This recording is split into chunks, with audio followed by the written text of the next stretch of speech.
Bismillahirrahmanirrahim. Welcome to Sandal College Boys Section Online Class 2nd Year. Dear students, Assalamu alaikum. Here is Akhtar Saeed, your English teacher. Today we will discuss lesson number 12, Hitchhiking Across the Sahara.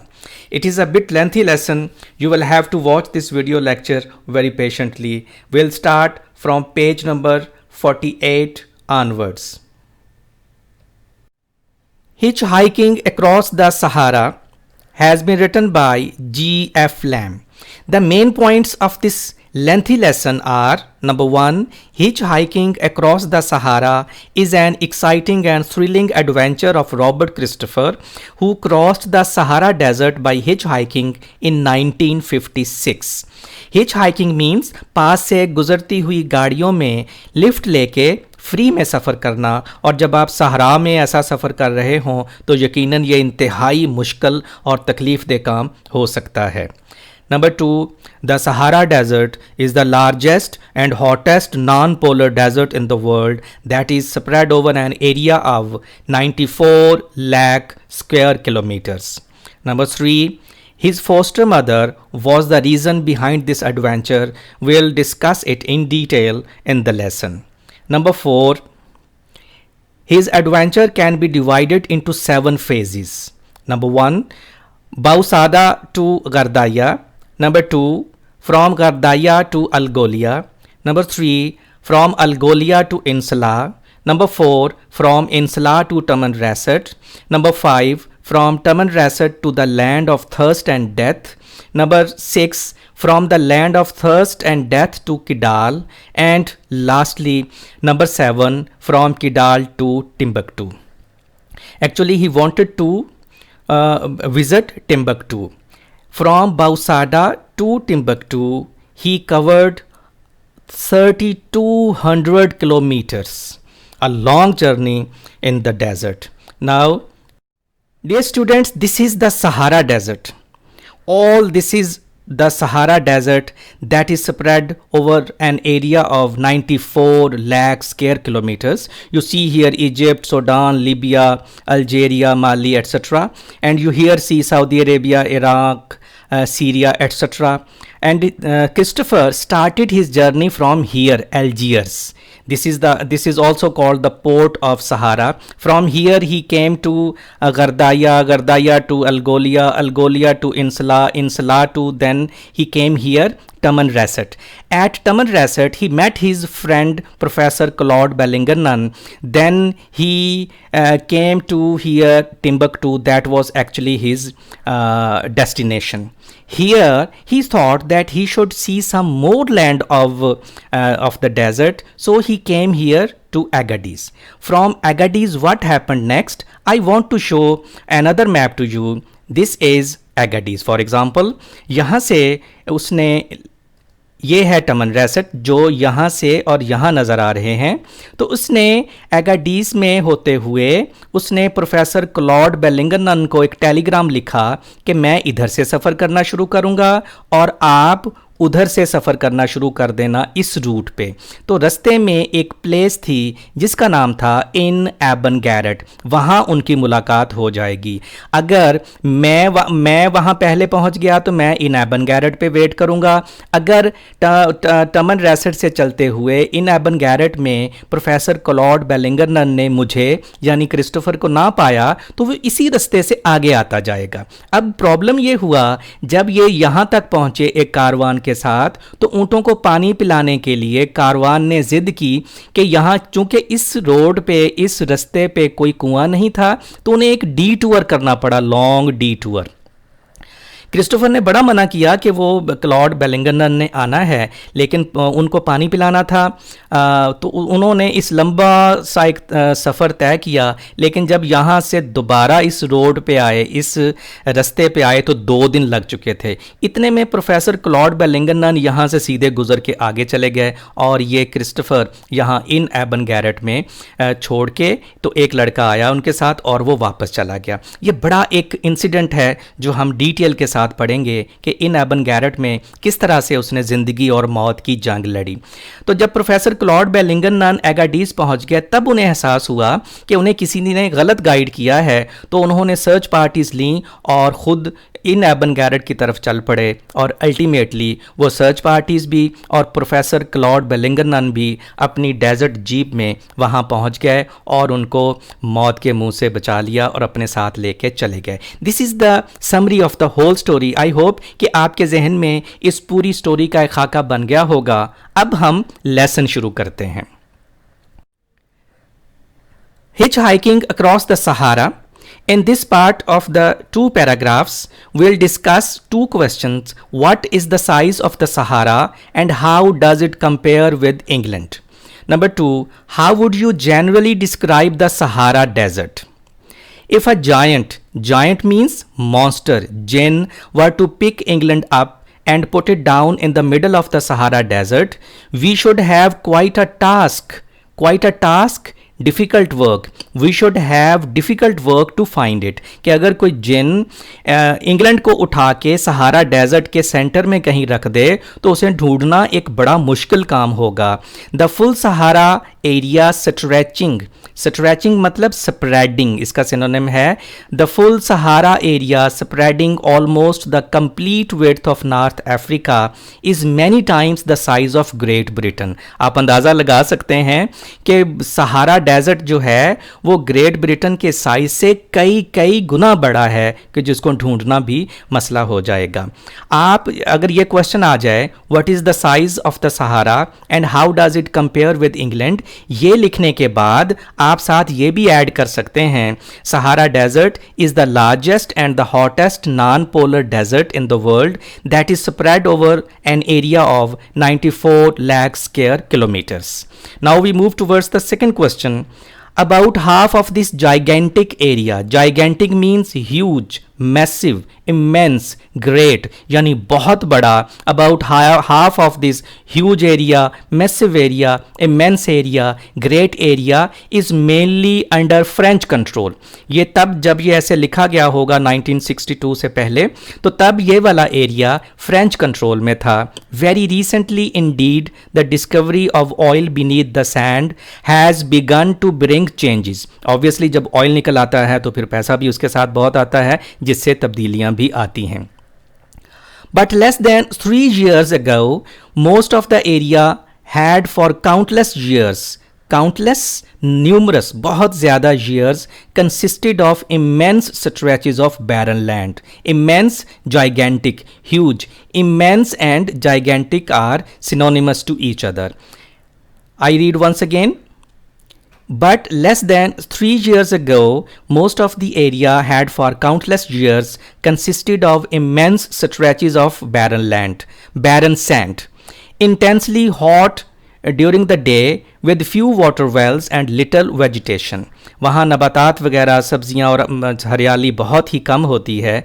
Large parts were almost uninhabited, deserted, unpopulated, वीरान, वहाँ कोई आबादी नहीं है, बहुत कम आबादी है। In other parts there were just a few towns very widely scattered.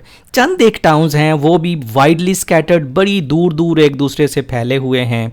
And occasional wandering tribes of Arabs and Berbers, और कभी कभार वहाँ अरब्स और बर्बर्स के जो वॉन्डरिंग ट्राइब्स हैं वो आते हैं। ओकेजनल मतलब casual. Occasional is a different color. It is included in the MDCAT vocabulary. The actual word is actually occasionally there in the MDCAT list. And wandering tribes, wandering means roaming, tribes means clan. Casual roaming clans of Arabs and Berbers, ये कभी कभार move करते हुए, हिजरत करते हुए एक जगह से दूसरी जगह नजर आते हैं।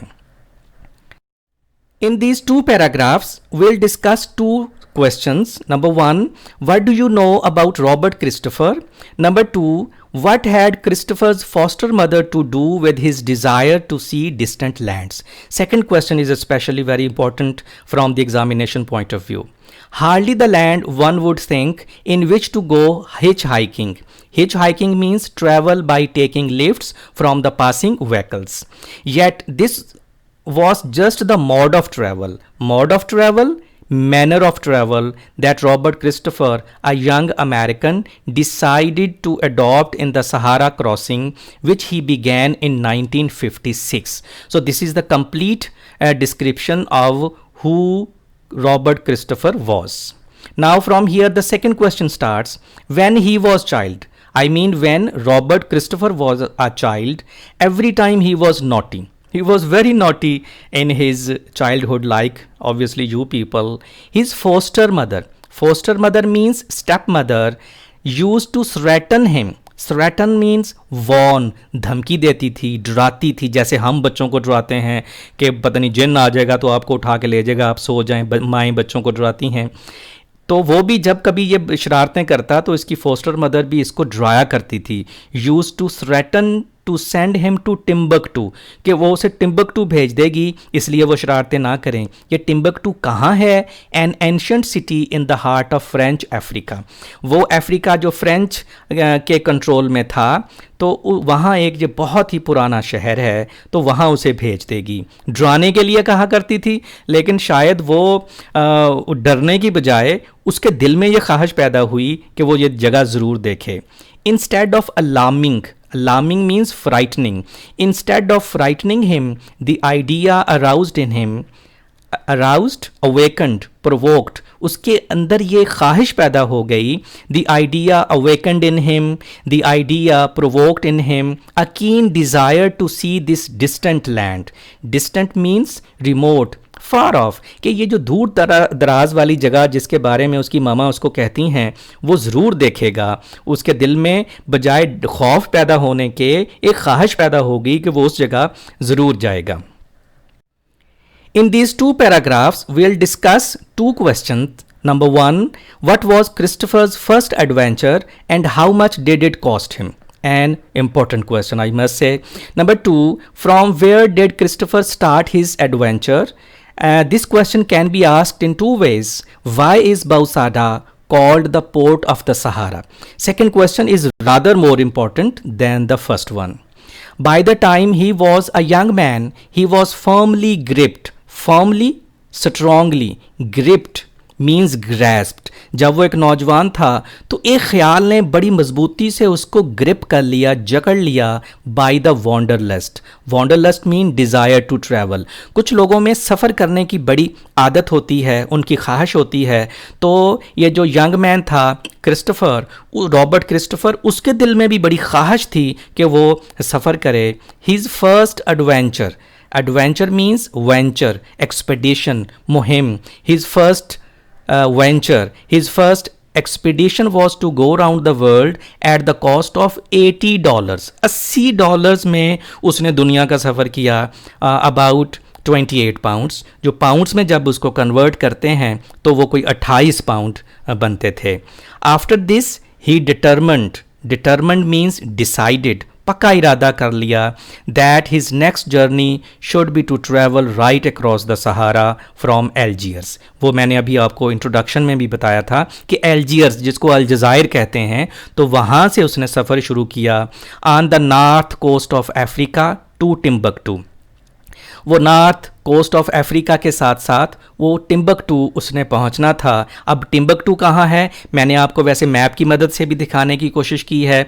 विच is near the river Niger in the extreme south of the great desert. जो उस ग्रेट डेजर्ट के एक्सट्रीम साउथ में है रिवर नाइजर, उसके पास है ये टिम्बकटू। ये उसकी फाइनल डेस्टिनेशन थी। From where did Christopher start his journey? Why is Bausada called the port of the Sahara? The Trans-Sahara journey, सहारा के पार जाने का सफ़र, began at a little town Bausada, known to the natives. Natives कहते हैं locals को, मुकामी आबादी को, मुकामी लोगों को। आपको इसका कलर डिफरेंट नज़र आ रहा होगा, ये भी आपकी एमडी कैट वोकैबुलरी में शामिल है। इसके भी जितने ज़्यादा से ज़्यादा आप एंटोनिम्स और सिनोनिम्स हासिल कर सकते हैं वो ज़रूर कीजिए। वैसे मैंने भी नीचे डिस्क्रिप्शन लिंक में पूरे इसके सिनोनिम्स और एंटोनिम्स दिए हुए हैं। The Trans-Sahara journey began at a little town Bausada, known to the natives as the Port of Sahara, जिसे सहारा की बंदरगाह कहा जाता है. For it is here that the desert really starts. चूँकि यहाँ से असल डेजर्ट जो है वो स्टार्ट होता है. जैसे समंदर के किनारे को हम पोर्ट कहते हैं, तो उन्होंने इस सहारा को, डेजर्ट को समंदर लिया और ये जो बाउसाडा था इसको उन्होंने फिर पोर्ट कहना शुरू कर दिया, क्योंकि यहाँ से असल जो सहारा डेजर्ट था वो शुरू होता था. Christopher discovered that a desert truck was leaving for the south shortly and he arranged with the driver to be given a lift as far as it went. तो उसने ड्राइवर से ये arrange कर लिया, उसको किसी तरह मना लिया कि जितनी दूर तक उन्होंने जाना है तो वो क्रिस्टोफर को भी अपने साथ ले जाएं. Dear students, here are two paragraphs and we'll discuss two questions, one for each. Number one, what were the conditions of the weather when they started their journey? Number two, how did Christopher manage to get a seat in the weapons carrier? Question number two is rather very much important from the examination point of view. The conditions were agonizing. Agonizing means very painful. गर्मी बहुत ज़्यादा थी, बड़ी तकलीफ दे मौसम था. Three men, I mean driver, greaser and passenger. Passenger is Christopher himself. Seat side by side in the front seat, traveling at a bare 32 kilometers an hour. गाड़ी में 32 किलोमीटर्स की बहुत ही स्लो स्पीड के साथ वो सफ़र कर रहे थे. एक्चुअली सहारा में जहाँ रेत ही रेत हो हर तरफ, कोई पक्का रास्ता ना हो, तो वहाँ सफ़र करना इंतहाई मुश्किल होता है. While the temperature rose steadily. Steadily means gradually, slowly, Aahista Aahista. While the temperature rose gradually, while the temperature rose slowly, in 2 hours a flask of cold water became hot enough to make tea. इतनी ज़्यादा गर्मी थी कि वो जिस flask में ठंडा पानी लिया हुआ था उन्होंने, वो 2 घंटों में इतना ज़्यादा गर्म हो गया कि उससे चाय भी बनाई जा सकती थी. आप अंदाज़ा लगा सकते हैं कि किस कदर सख्त गर्मी थी. Presently means जल्द ही, soon. A fast moving weapons carrier. यहाँ से हम second question start करेंगे. बेटा, this is one of the most important question from this lesson as well as from the examination point of view. Presently, a fast moving weapons carrier overtook them. Christopher stopped it and begged the lieutenant in charge. Begged means requested. And requested the lieutenant. Lieutenant को आप lieutenant भी पढ़ सकते हैं और lieutenant भी पढ़ सकते हैं. Requested the lieutenant in charge to relieve him, to rescue him, to free him, कि उसकी जान छुड़ाए. From the misery of slowly baking to death, कि वो इतनी ज़्यादा गर्मी है उसे लगता है वो आहिस्ता आहिस्ता जैसे बेक होके मर जाएगा. एट 20 माइल्स एन आवर, कि जिसकी स्पीड सिर्फ 20 माइल्स थी. आप कहेंगे इधर तो 32 लिखा है, लेकिन बेटा यहाँ 32 किलोमीटर्स लिखा है. That is equal to 20 miles. The lieutenant pointed out that strict military regulations mean उसूलो ज़वाबत, कानून, रूल्स. फॉरबेड मीन्स मना करते हैं, रोकते हैं. Banned, prevent the carrying of civilians, कि वो आम लोगों को नहीं लेके जा सकते. आर्मी की गाड़ी में आम जो सिविलियंस होते हैं उनको बैठने की इजाज़त नहीं होती. तो क्रिस्टोफर ने क्या किया? Christopher replied by producing a permit from the war ministry. उसके पास वॉर मिनिस्ट्री की तरफ से एक लेटर था, giving him permission to join the French Foreign Legion, के फ्रेंच फॉरेन लीजन में वो शमूलियत इख्तियार कर सकता है for a short period in order to collect material for an article, कि एक आर्टिकल में उसको कुछ मवाद की ज़रूरत है, मटीरियल की ज़रूरत है, तो उनको ये इजाज़त मिली थी अपने वॉर मिनिस्ट्री की तरफ से कि वो उनमें शामिल हो सकता है. The permission had later been withdrawn means taken back. वो जो परमिशन थी वो लेटर बाद में कैंसिल हो चुका था. बट फॉर्चुनेटली, खुशकिस्मती से, luckily the lieutenant did not turn the paper over and see the cancelled step. उसकी बैग पे कैंसल्ड स्टैंप लगी हुई थी, बट लकीली ये क्रिस्टोफर की खुशकिस्मती है कि उस लेफ्टिनेंट इंचार्ज ने उस कैंसल्ड स्टैंप को नहीं देखा और उसे अपने साथ बिठा लिया। तो ये बहुत इंपॉर्टेंट क्वेश्चन है, इसको आपने बड़े अच्छे तरीके से समझना है और याद करना है। In this part of the paragraphs, we'll discuss one question, and very important question I say in the beginning. What was the most noticeable feature of the desert city named Gardaya? Or, this question can be asked in two ways. What did Christopher state about the flies in the desert city named Gardaya? आपको अंदाज़ा हो गया होगा कि यहाँ मक्खियाँ बहुत ज़्यादा थीं। आपने गर्दाया को मक्खियों के हवाले से, फ्लाइज के हवाले से याद रखना है कि वहाँ फ्लाइज बेशुमार थीं। He was dropped at the town of Gardaya, a typical desert city, typical representative, जो ख़ास किस्म का, जो एक नुमाइंदा डेजर्ट सिटी था, सहराई शहर था, except that the flies are even more numerous, कि वहाँ मक्खियाँ बहुत ज़्यादा थीं, and stickier, stickier means adhesive, adhesive mean चिपकने वाली थी। मक्खियाँ जहाँ बैठ जाती थी लगता था चिपक ही गई हैं साथ। Then they are anywhere else, वो कहता है ऐसे मैंने ऐसी मक्खियाँ और दुनिया में कहीं नहीं देखी जितनी इस टिपिकल डेजर्ट सिटी में गर्दाया में मैंने देखी, कि वो बहुत ज़्यादा स्टिकियर थी, बहुत ज़्यादा एडहीसिव थी, चिपकने वाली थी। और वो क्या बयान करता है इस शहर के बारे में? Anything that has the remotest relationship with food. Remotest ये थर्ड डिग्री है, डिस्टेंट कि जिसका दूर से भी को खाने पीने से ताल्लुक़ हो। क्रिस्टोफर स्टेट्स, क्रिस्टोफर बयान करते हैं, is constantly and completely covered with flies. कोई भी ऐसी चीज़ जिसका दूर से भी ताल्लुक़ हो कि ये खाने पीने की कोई चीज़ है, तो मक्खियाँ उसके ऊपर उसको कवर कर लेती थी बिल्कुल मुकम्मल तौर पर, बल्कि वो चीज़ नज़र नहीं आती थी, मक्खियाँ ही नज़र आती थीं। They have no hesitation, hesitation means reluctance, unwillingness, उनमें कोई हिचकिचाहट नहीं थी। They have no reluctance, they have no unwillingness in following the food right into your mouth. हाय हाय हाय, जैसे ही आप नवाला लेके, वो बता रहे हैं क्रिस्टोफर मुंह के पास लेके जाते थे, तो वो मक्खियाँ भी उस नवाले के साथ साथ ही मुंह की तरफ आती थीं। And I had to be vigilant, vigilant means watchful, alert, मुझे बड़ा होशियार रहना पड़ता, मुझे बड़ा चौकन्ना रहना पड़ता। I had to be watchful, I had to be alert until each mouthful was safely behind my teeth, कि जब तक हर नवाला बाहिफाजत सेफली मेरे दांतों के पीछे यानी मुंह में नहीं चला जाता था, मुझे बड़ा होशियार रहना पड़ता था, कहीं मक्खियाँ तो नहीं साथ अंदर चली गईं। I saw many children on the streets, but I got only a vague idea. Vague मतलब मुबहम सा।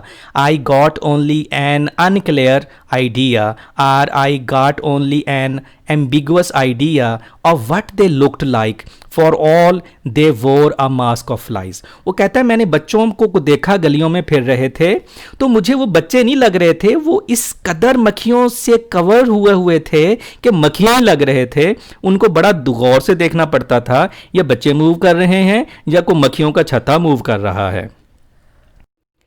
Here in this part of the paragraph, we'll discuss two questions. Number one, what type of truck was leaving for Algolia and what was it carrying? Very important question. Number two, how did the truck driver drive the truck on the trackless desert? He was able to continue his hitchhike. hitchhike की आपको समझ आ गई होगी कि वो अब तक मुफ्त की गाड़ियों में, आसपास से जाती हुई गाड़ियों में लिफ्ट लेके सफ़र कर रहा है, और ये पूरा सफ़र ऐसे ही करेगा, इसलिए इसे कहते हैं hitchhike. To the south in the leisurely manner. Leisurely means comfortably, easily. He was able to continue his hitchhike to the south in the leisurely manner that was so typical of the desert. और लोग भी, आम लोग भी वहाँ ऐसे ही lift लेके ही सफ़र करते हैं। On the day of his arrival, he discovered that there was a truck due to leave at once at Algolia. तो वहाँ पता चला उसे कि एक ट्रक फौरी तौर पे अल्गोलिया रवाना होने वाला है। आपने याद रखना है, बाउसादा से वो जो उसका अगला पड़ाव था, अगला स्टे था, वो गर्दाया गर्दाइया था, तो गर्दाइया से फिर वो अल्गोलिया जा रहा है, लेकिन अल्गोलिया में भी रास्ते में उसे काफ़ी सारे वाक़यात पेश आएंगे, आपने उनको भी याद रखना है। सिर्फ शहरों के नाम और वहाँ पेश आने वाले वाक़यात ही याद नहीं रखने, रास्ते में भी बहुत सारे इसके साथ वाक़यात हुए हैं। आप फील करेंगे कि हर आने वाला वाक़या पहले से ज़्यादा खौफनाक है, पहले से ज़्यादा ख़तरनाक है, पहले से ज़्यादा तकलीफ दे है। This truck was a new and powerful one. अभी तक जो ट्रक मिले थे उनमें सिवाय वो जो आर्मी की गाड़ी थी उसके अलावा बाकी तो ऐसा ही था। And carried all kinds of goods, उसमें हर किस्म का सामान मौजूद था। कौन कौन सा? ये डैश का मतलब होता है कि इस वर्ड की डिस्क्रिप्शन आगे है। उसमें क्या क्या था? Pens and needles, sewing machines, pots and pans, machine parts. It weighed 10 tons. मैंने इसको इसलिए इसका डिफरेंट कलर कर दिया ताकि आपको याद रहे कि इसमें क्या क्या शामिल था। मैं दोबारा पढ़ता हूँ। Pens and needles, sewing machines, pots and pans, machine parts. It weighed 10 tons. इसका जो वजन था वो 10 टन के बराबर था। फॉर अबाउट 10 माइल्स, ये second question starts here. For about 10 miles outside the town, the road continued.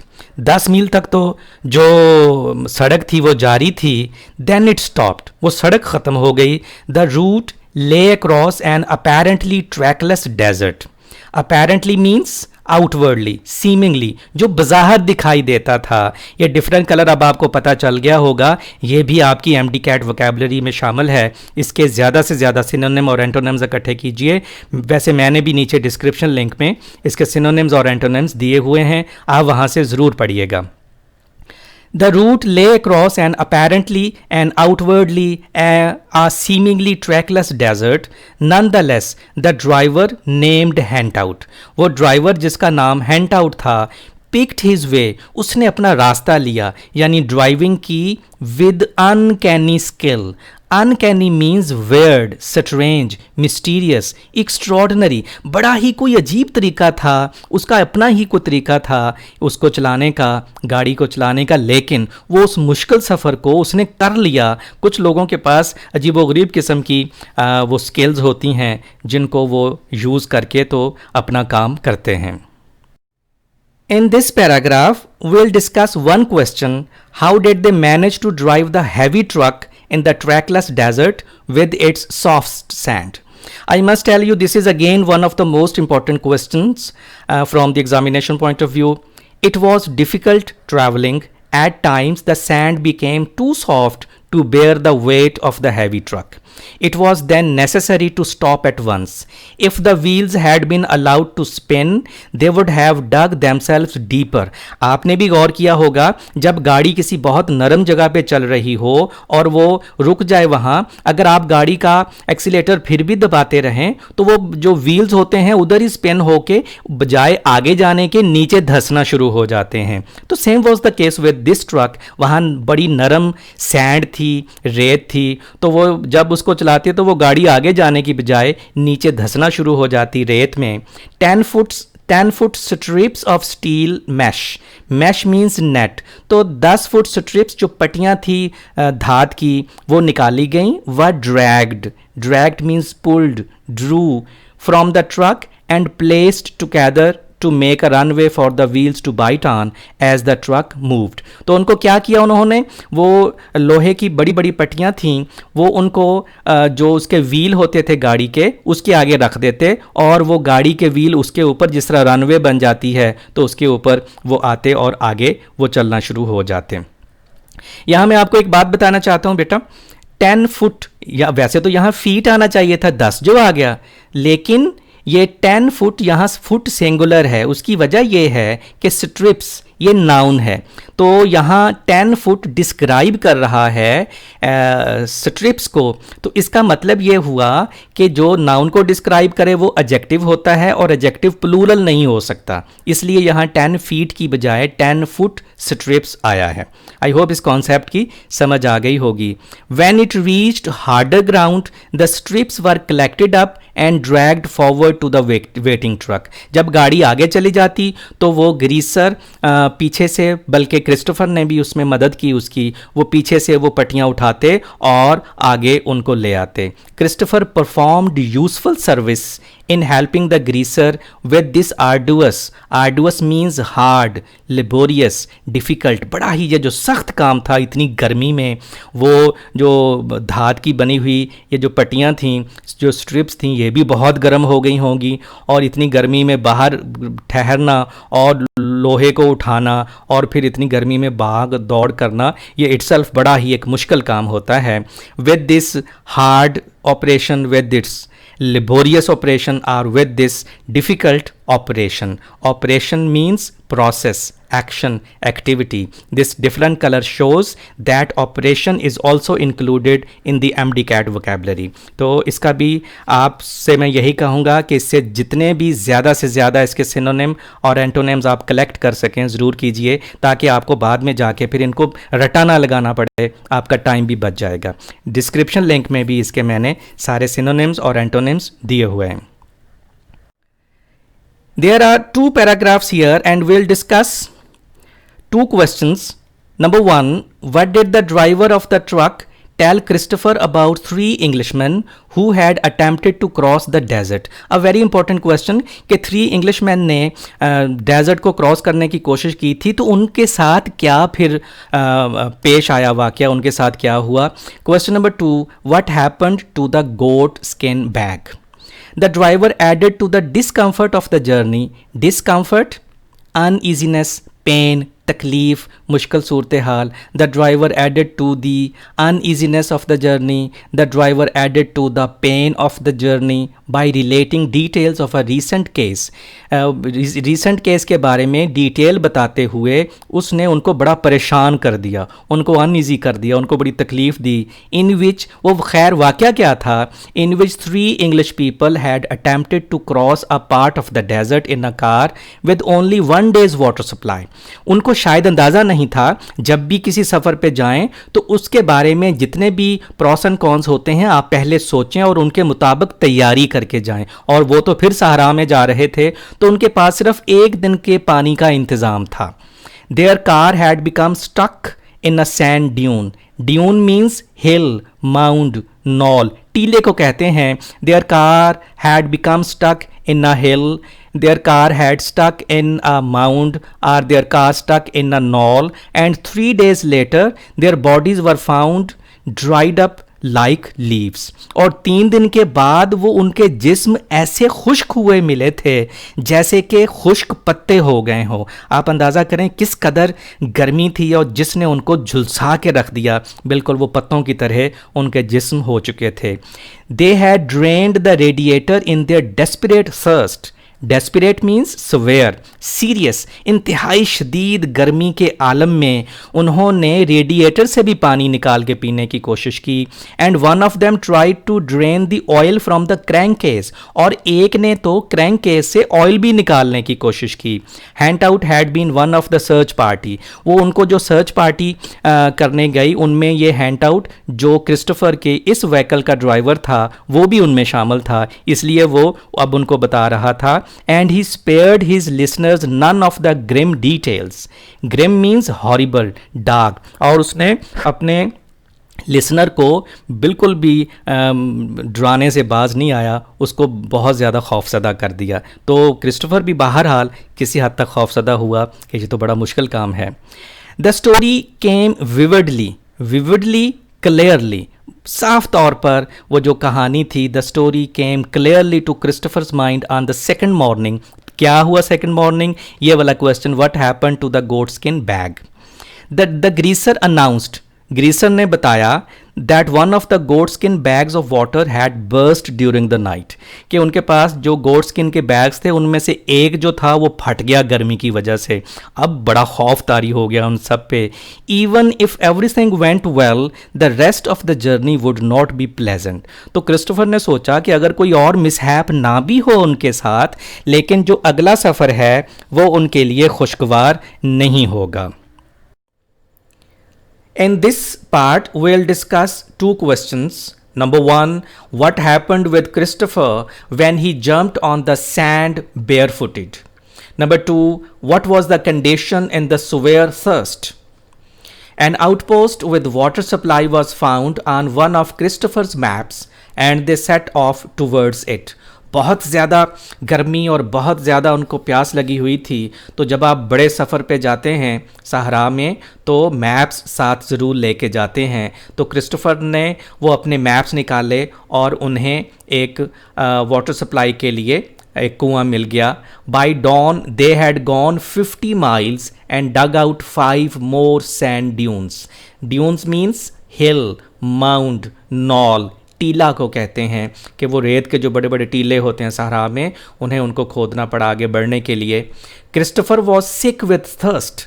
बीमार हो चुका था वो बुखार की वजह से, बहुत उकता चुका था, उसकी हालत बहुत गैर हो चुकी थी।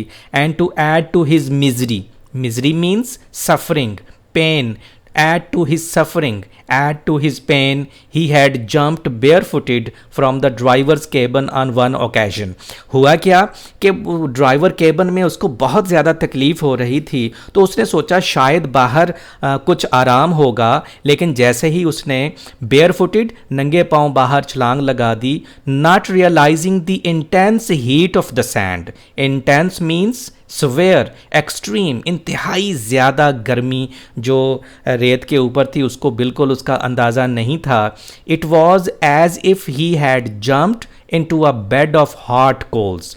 तो उसे यूं लगा जैसे उसने गर्म कोयलों के बिस्तर में छलांग लगा दी हो। तो इतनी ज़्यादा वहाँ गर्मी थी। With scream of pain, scream means cry, with cry of pain he hopped back, he jumped back, he sprang back into the truck.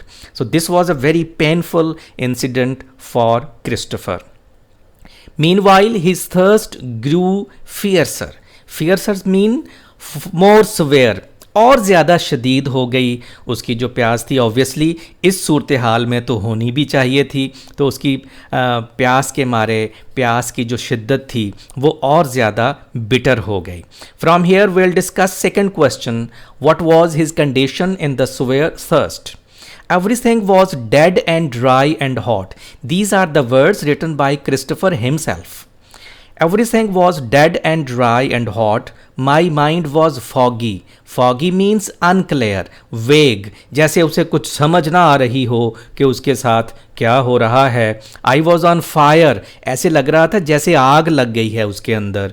The inside of my head felt dried up. उसका जो sir था अंदर से यूं महसूस हो रहा था जैसे बिल्कुल खुश्क हो गया हो। And my lungs hurt from the hot air.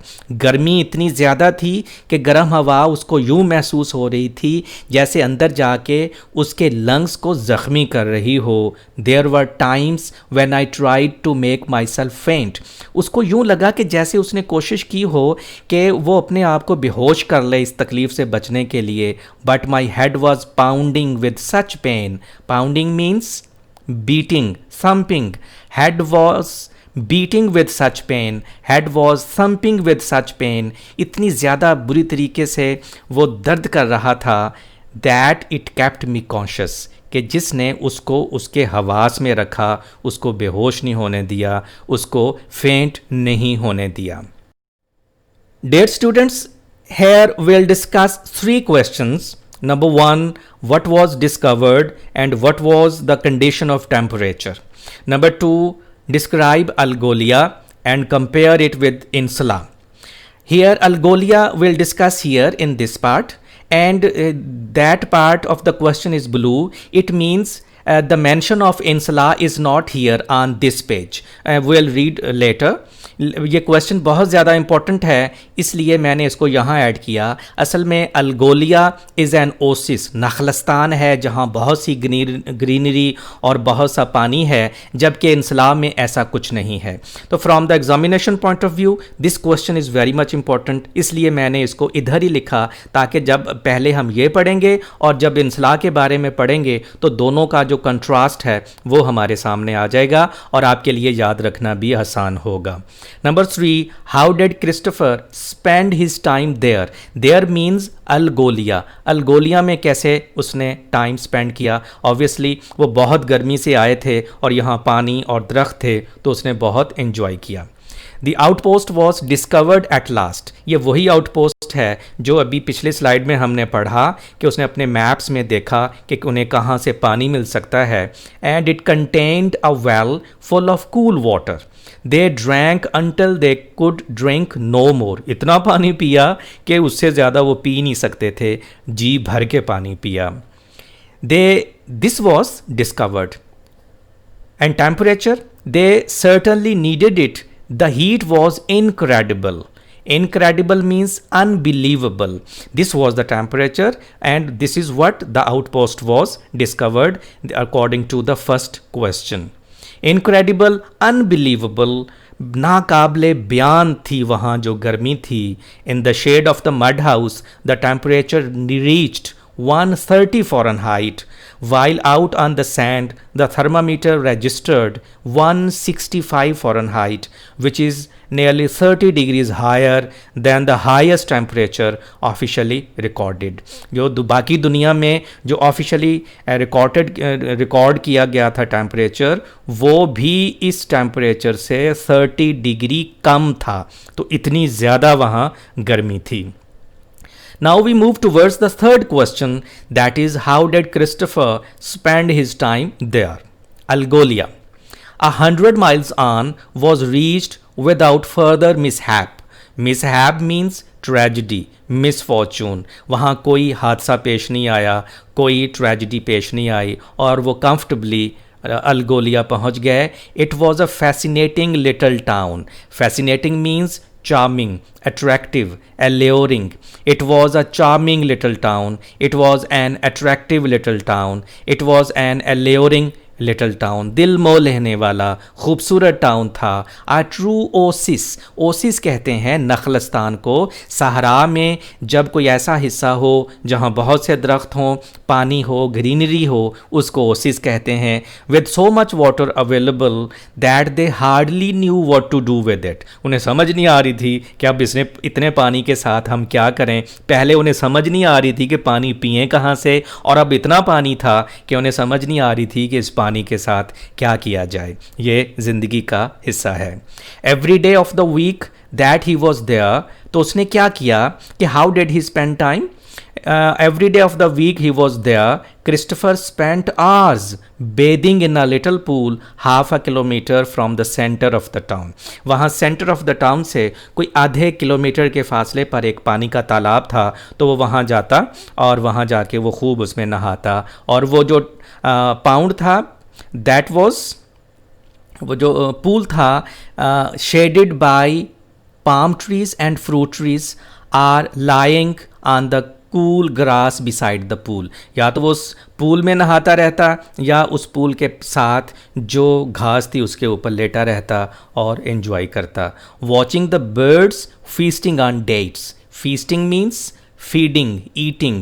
Birds feeding the dates are the birds eating the dates. वो खजूरें खाते और वो उनको देखता।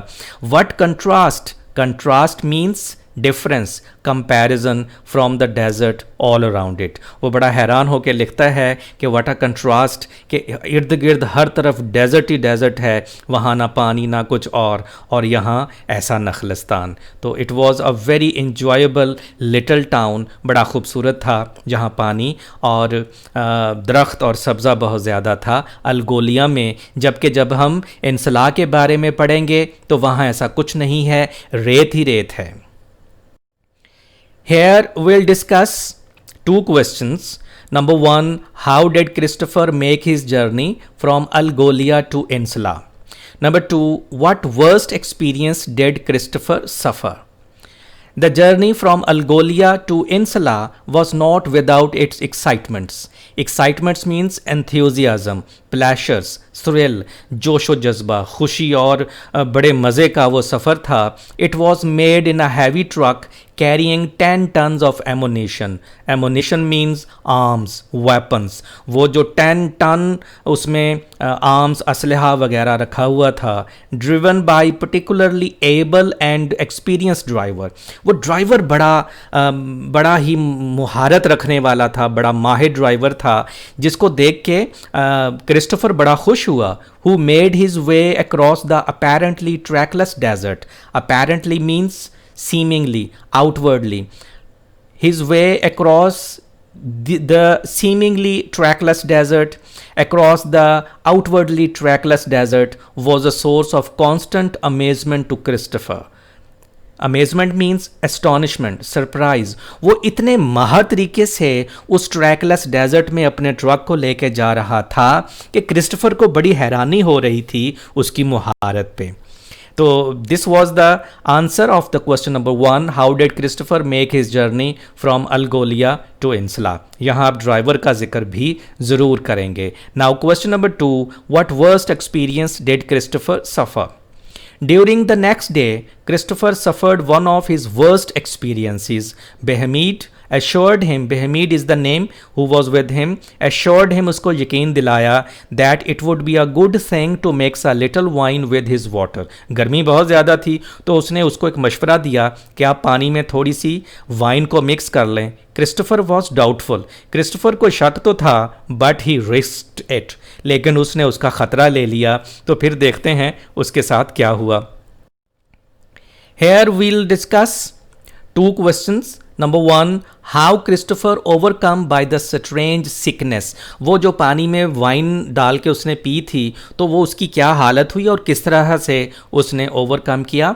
और question number 2, what Christopher's companions do to bring his temperature down. जब उसको बहुत ज़्यादा बुखार हो गया तो उसके साथियों ने उसको कैसे उसका टेम्परेचर डाउन किया। The result was disastrous. Disastrous means destructive, devastating, बड़ा तबाहकुन उसका नतीजा सामने आया। The result was destructive, the result was devastating. During the heat of the day they were lying in the shade of the truck. वो truck की एक side पे जो साया था वहाँ लेटे हुए थे। द ट्रू अरेबियंस अस्लीप, उसके साथ जो 2 अरबी लोग थे वो सोए हुए थे। Wanting something from the drivers केबन he got up, उसको कुछ ड्राइवर के केबन से चाहिए था क्रिस्टोफर को, तो वो उठ के खड़ा हो गया कि वो अंदर जाए और वहाँ से लेके आए। लेकिन उसने वो पानी और वो वाइन शाइन पी हुई थी तो क्या हुआ, as he was climbing up he was suddenly overcome by a strange sickness. एक अजीब सी बीमारी ने उसको आ घेरा। His head started to pound, उसका सर बुरे तरीके से वो दर्द होने लगा। And he found himself shivering violently, violently, horribly, और वो खौफनाक तरीके से उस पर कपकपाहट सी तारी हो गई। He knew he was going to collapse. Collapse means break down, fall, कि वो अब टूटने वाला है, अब वो बेहोश होने वाला है। So he made a desperate effort. Desperate means violent, शदीद। ये डेस्परेट उस सिचुएशन को कहते हैं जब एक आप आखिरी सिचुएशन पे चले जाएं और वो डू एंड डाई वाला मुकाम जो हो जाता है, वहाँ जो आप कोशिश करते हैं उसको आप डेस्परेट एफर्ट कह सकते हैं। So he made a violent effort, he made a desperate effort to avoid the blazing sand. तपती हुई वो जो गर्म रेत थी वो चाहता था बेहोश वो हो के उस पर कहीं ना गिर जाए। ये उसको इतनी सेंस ज़रूर थी जिसकी वजह से वो बच गया। हिज फॉल, उसका गिरना, as he blacked out. Blacked out means fainted. वो जैसे ही मदहोश होके गिरा तो उसके गिरने से जो आवाज़ धड़ाप करके आई, उसने क्या किया, फॉर्चुनेटली अवोक द अदर 2। वो जो उसके साथ 2 अरबी लोग सोए हुए थे वो उसके गिरने की आवाज़ से उठ गए। And they dragged him completely into the shade. Dragged, pulled him, and they pulled him completely into the shade, और उन्होंने उसको साए में खींच लिया। So this was the answer of the first question. Now, what Christopher's companions do to bring his temperature down? That starts from here. For an hour, he could not speak. वो बेचारा कैसे बोल पाता कि उसको तो समझ नहीं आई। वो तो उसको तो लगता था कि अगर वो गर्म रेत पे गिर गया तो वो मर जाएगा, तो वो तो हवास बाख्ता हुआ था। His 2 companions took off their turbans and poured water on them, using them to rub his body gently in order to keep his temperature down. This is the best way. जब कोई ख़ास मेडिसिन ना पास हो और temperature बहुत ज़्यादा हो जाए तो क्या करते हैं, उसे हम गीला कपड़ा करके उसके जिस्म पे, हाथों पे, बाजुओं पे और लेग्स पे हम फेरते हैं, जिसके ख़ास तौर पे पेशानी पे और उसकी नेक पे, जिससे उसका टेम्परेचर डाउन हो जाता है। आस्ता आस्ता से रब करते हैं उसको। When he recovered means recaptured his senses, जब वो अपनी होश में दोबारा आया, they gave him as much water as he could drink, तो उन्होंने उनको अच्छा खासा पानी दिया पीने के लिए। This is how his companions brought his temperature down. Here we'll discuss two questions, dear students. Number one, how did Insula differ with Algolia? अभी हमने पढ़ा था कि अल्गोलिया में बहुत ज़्यादा ग्रीनरी थी, पानी था, दरख्त थे, जबकि इंसला में क्या ऐसा था जो उससे बहुत ज़्यादा डिफरेंट था। बहुत ही इंपॉर्टेंट क्वेश्चन है, इसको आपने बड़े गौर से पढ़ना है। Question number 2, how did Christopher describe In Salah? Christopher ने इंसला को कैसे डिस्क्राइब किया, कैसे बयान किया? The quality of water is not the only respect in which Insula differs from Algolia. सिर्फ पानी की क्वालिटी ही इन दोनों में फ़र्क नहीं थी। The later town with its shady swimming pools. Later town means Algolia. The later town with its shady swimming pools and its luxuriant trees. Luxuriant means rich, lush green trees and plants has triumphed over the barrenness of the desert. Triumphed over, won over, conquered the. Barrenness means infertility, अनफ्रूटफुलनेस, बंजर जो थी, उसका जो बंजरपन था desert का, उस पे उसने तो फतह हासिल कर ली थी। किसने? अल्गोलिया ने, क्योंकि वो ओसिस था, नखलस्तान था। In Salah is fighting a desperate battle for survival, जबकि जो इंसला है वो अपनी ज़िंदगी की एक डेस्परेट एफर्ट जो है वो कर रहा था, and perhaps losing the contest. Contest means competition.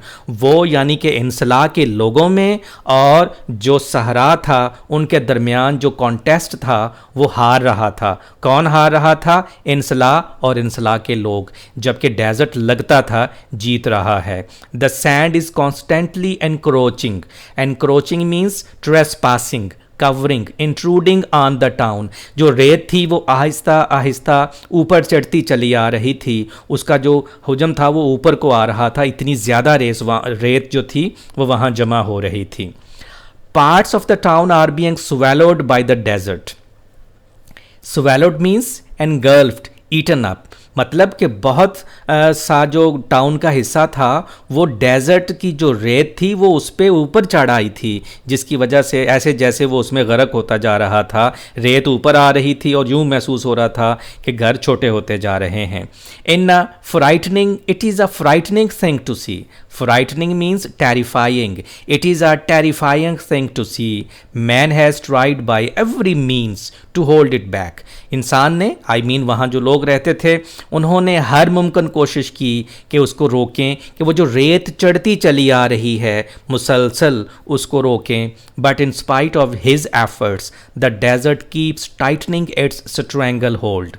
Stranglehold means grip, control. जबकि इंसान की तमाम तर कोशिशों के बावजूद जो डेजर्ट था वो अपना शिकंजा उन पे मजबूत किए जा रहा था। palm trees that once lifted high branches high above the dunes. वो खजूर के दरख्त आपने देखा होगा कितने लंबे होते हैं, उनके ऊपर बगैर सीढ़ी के चढ़ा नहीं जा सकता, और वो कभी उन सैंड ड्यून्स के जो रेत के बड़े बड़े टीले होते हैं उनसे ऊंचे थे। आर नाउ लाइक बुशेस, जबकि अब वो बुशेज की तरह लग रहे थे, झाड़ियों की तरह लग रहे थे उनके ऊपर जो पत्ते होते हैं, क्योंकि रेत का जो लेवल था वो इतना ऊपर आ चुका था। And some of them are completely covered, और क्रिस्टोफर बताते हैं उनमें से कुछ खजूर के दरख्त तो बिल्कुल ही दब चुके थे रेत के अंदर। आई बेंट डाउन, यहाँ से आपको सही अंदाज़ा होगा कि रेत कितनी ऊपर आ चुकी थी। I bent down and picked dates of some of them, तो कुछ उसने खजूरें तोड़नी थी तो उसको झुकना पड़ा। हालांकि यहाँ हमारे इलाकों में तो सीढ़ी लगा के ऊपर चढ़ के खजूरें तोड़नी पड़ती हैं, तो वहाँ उसे झुकना पड़ा, जिससे अंदाज़ा होता है कि रेत का लेवल कितना ऊपर चढ़ आया था। Many people have had to leave their homes, ऐसी सूरत हाल में ऑब्वियसली लोग हिजरत कर जाते हैं जहाँ बेहतर जगह उन्हें मिलती है। Storm fancies do little if any good, वो जो स्टॉर्म को, रेत के तूफ़ान को रोकने के लिए उन्होंने फैंसीज़ का इंतज़ाम किया था, बाढ़ का इंतज़ाम किया था, उनको रोकने के लिए वो कोई फ़ायदेमंद साबित नहीं हो रही थी। लिटिल गुड मतलब ना होने के बराबर। ये लिटिल का इस्तेमाल मैं पहले भी कई दफ़ा बता चुका हूँ। लिटिल अकेला हो तो that is almost not, uh little हो तो थोड़ा सा, दा लिटिल हो थोड़ा और सारा। Here we'll discuss two questions. Number one, why were the driver and the greaser reluctant to take Christopher with them? Number two, what was the condition of the driver's cabin? A truck was leaving shortly, a big, dirty, clumsy looking oil truck. Clumsy means awkward. आपने देखा होगा वो ये जो oil के truck होते हैं वो ऑयल जमने की वजह से मट्टी वगैरह भी जम जाती, बड़े भद्दे से लगते हैं, इसलिए उसने वर्ड यूज़ किया dirty clumsy looking oil truck. This time the driver and the greaser seemed reluctant to take him. Reluctant means unwilling, hesitant. Seemed unwilling to take him, seemed hesitant to take him. वो हिचकिचा रहे थे, उसको लेके नहीं जाना चाह रहे थे। Reluctant is different color. I tell you बेटा, reluctant is also included in your MD-CAT vocabulary. तो इसके भी आप synonym और antonym याद करने की कोशिश करें। मैंने भी नीचे डिस्क्रिप्शन लिंक में दिए हुए हैं, तो वहां से आप जरूर देखिएगा।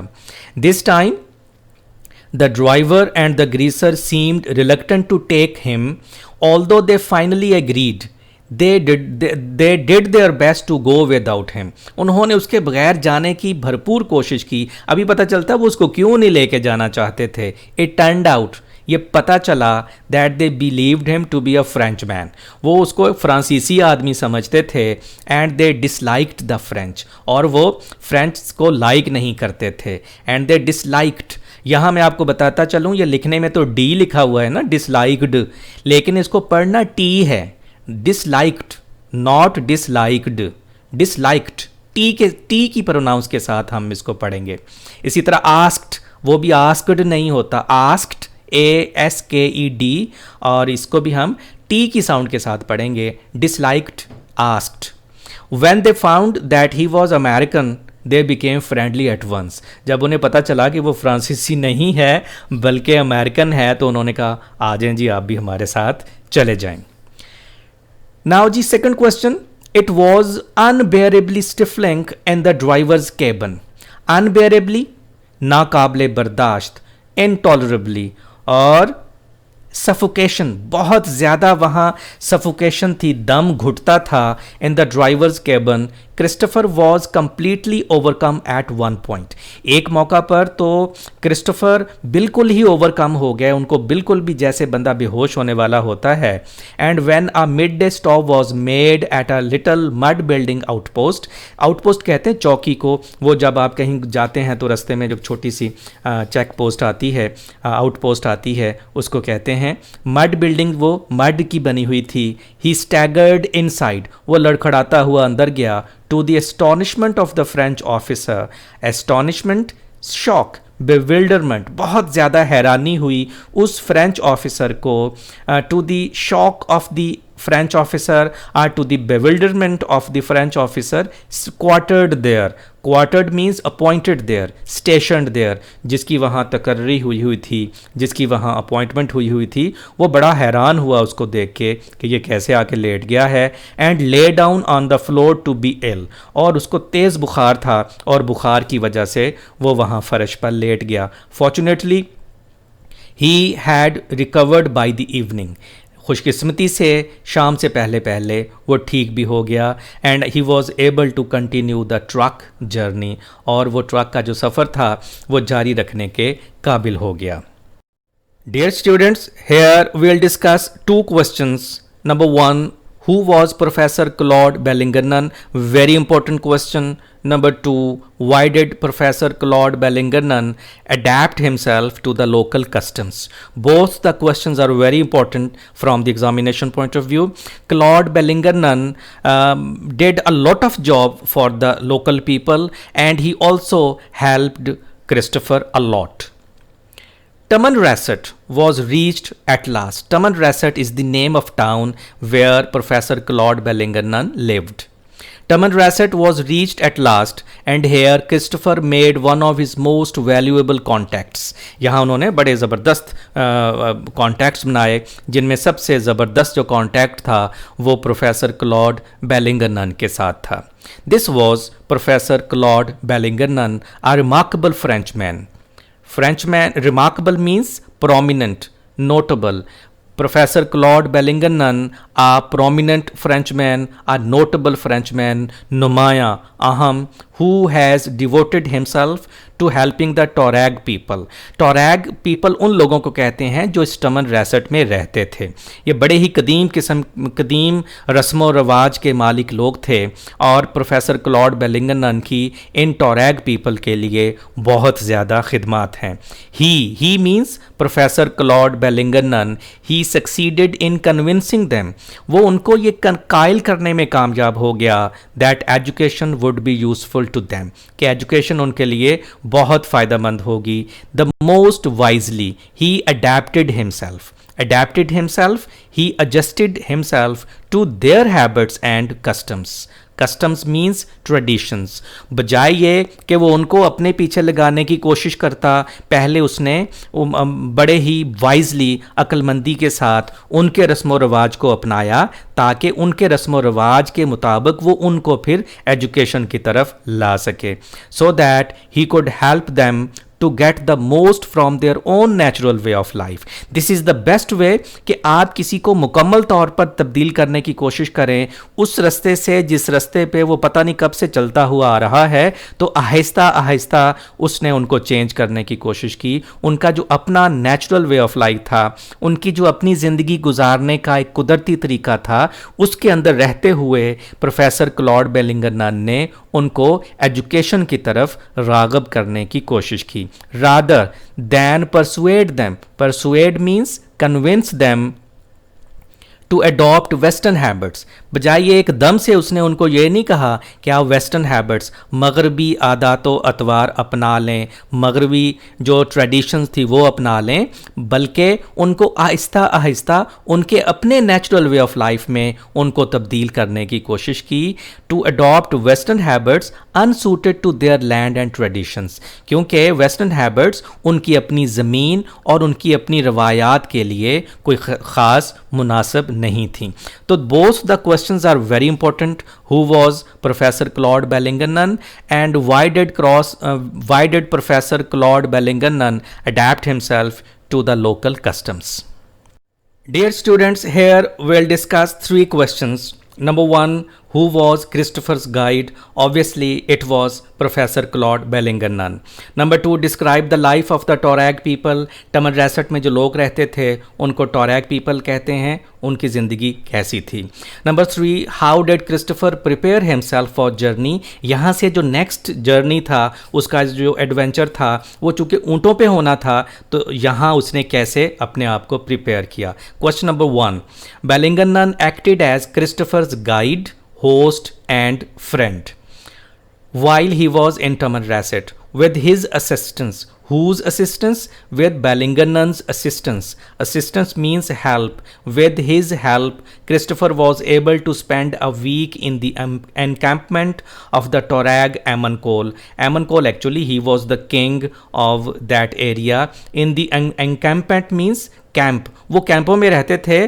तो वो जो एमनकोल था, जो वहाँ का किंग था, तो जैसे आप अर्तुगरुल में देखते हैं सलमान शाह जिस तरह एक कैंप में रहता है, तो वहाँ एमनकोल ऐसे ही रहता था.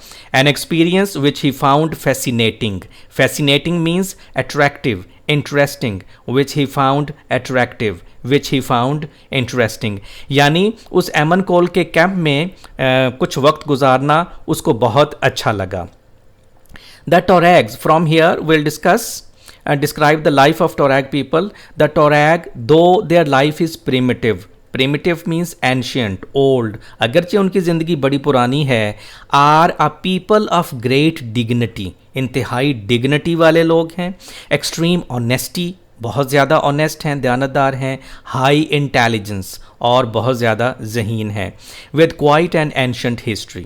इन preparation from here question number 3 starts, how did Christopher prepare himself for journey. In preparation for his visit Christopher learned to ride a camel. जिस तरह मैंने आपको बताया कि अब अगला सफ़र वो कैमल पे उसने करना था, ऊँटों पे करना था, तो उसको वो सीखना भी पड़ा.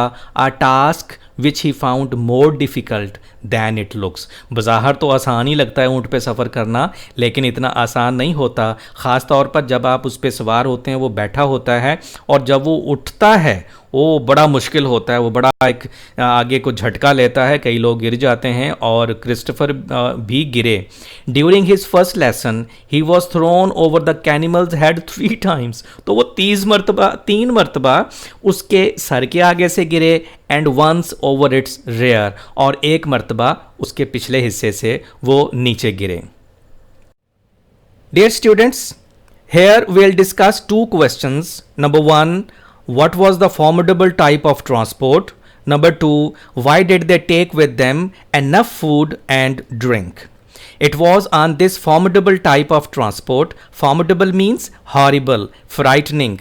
On this horrible type of transport, on this frightening type of transport. Why this formidable type of transport? Because Christopher and his companions had to travel on the camels because there were no more trucks. It was on this formidable type of transport that he was to continue his Sahara journey. There were no more trucks. You know, हमने पिछले lecture में पढ़ा था कि किस तरह से उसने कैमल पर सवारी सीखी.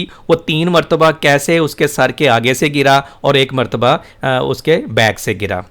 Bellingham arranged for one of his most educated pupils, pupils means shagird, and young Torag noble named Bubakar, to act as guide for the first few days of the 1280 kilometers journey from Tamanrasset to Timbuktu. Now he was moving towards his final destination. The start was made at dawn. Bubakar and Christopher each on a camel, with the third carrying Christopher's supplies. Supplies means edibles, provisions, खाने पीने की चीज़ें. Carrying Christopher's edibles, carrying Christopher's provisions. It would probably be 2 or 3 weeks before the next village was reached. गालबन अगले गांव तक पहुंचने के लिए उनको 2 या 3 weeks लग जाने थे. So it was essential for him, it was necessary for him, it was important for him to take enough food and drink to last that time. इसलिए ज़रूरी था कि वो उतने हफ्तों का जो खाने पीने का सामान था वो लेके जाते. Out in the burning desert there are no villages to turn to if food runs short. अगर उनके पास खाने पीने की चीज़ें ख़त्म हो जाती तो रास्ते में अब कोई और विलेज उनको नहीं मिलना था, कोई और गांव उनके रास्ते में नहीं आना था. इसलिए why they took with them enough food and drink. Here in this part, dear students, we'll discuss one question: what was the most difficult and dangerous stage of the journey? The most difficult and dangerous stage of the journey now had to be endured. Endured means tolerated, borne, but bardasht karna tha, had to be tolerated, had to be borne. It began when Christopher was handed over by the leader of a big caravan to a small group who were willing to go to Kidal. तो एक बड़े कारवान से अब वो एक छोटे कारवान के साथ हो गया जो किडाल की तरफ जा रहे थे. And Kidal was the last town before Timbuktu, about 560 kilometres from Timbuktu, जो अभी भी टिम्बकटू से 560 किलोमीटर पीछे था. द लिटिल पार्टी, उसमें कौन कौन से लोग थे? 2 Tuareg, a slave and Christopher, began by setting out to find a well which was on their route in order to replenish their water bags. Replenish means to refill their water bags. उनको दोबारा से भरने के लिए. They reached it at last and it was bone dry, और ये मुकम्मल तौर पर खुश्क था, यानी उस कुएं में कोई पानी नहीं था। अब उनके लिए सही जो मुश्किल थी वो दरपेश थी उनको। Here in this part of the paragraphs, we'll discuss two questions. At what stage did the vultures appear and what did it mean? Number 2, why were the vultures to be disappointed? There was only one tin of food left in Christopher's pack. अब Christophers के सामान में सिर्फ एक जो tin था वो food का बाकी बच गया था। And the 4 of them shared the beans it contained, और उसके अंदर जो फलियां थीं उन चारों ने आपस में शेयर कर लीं।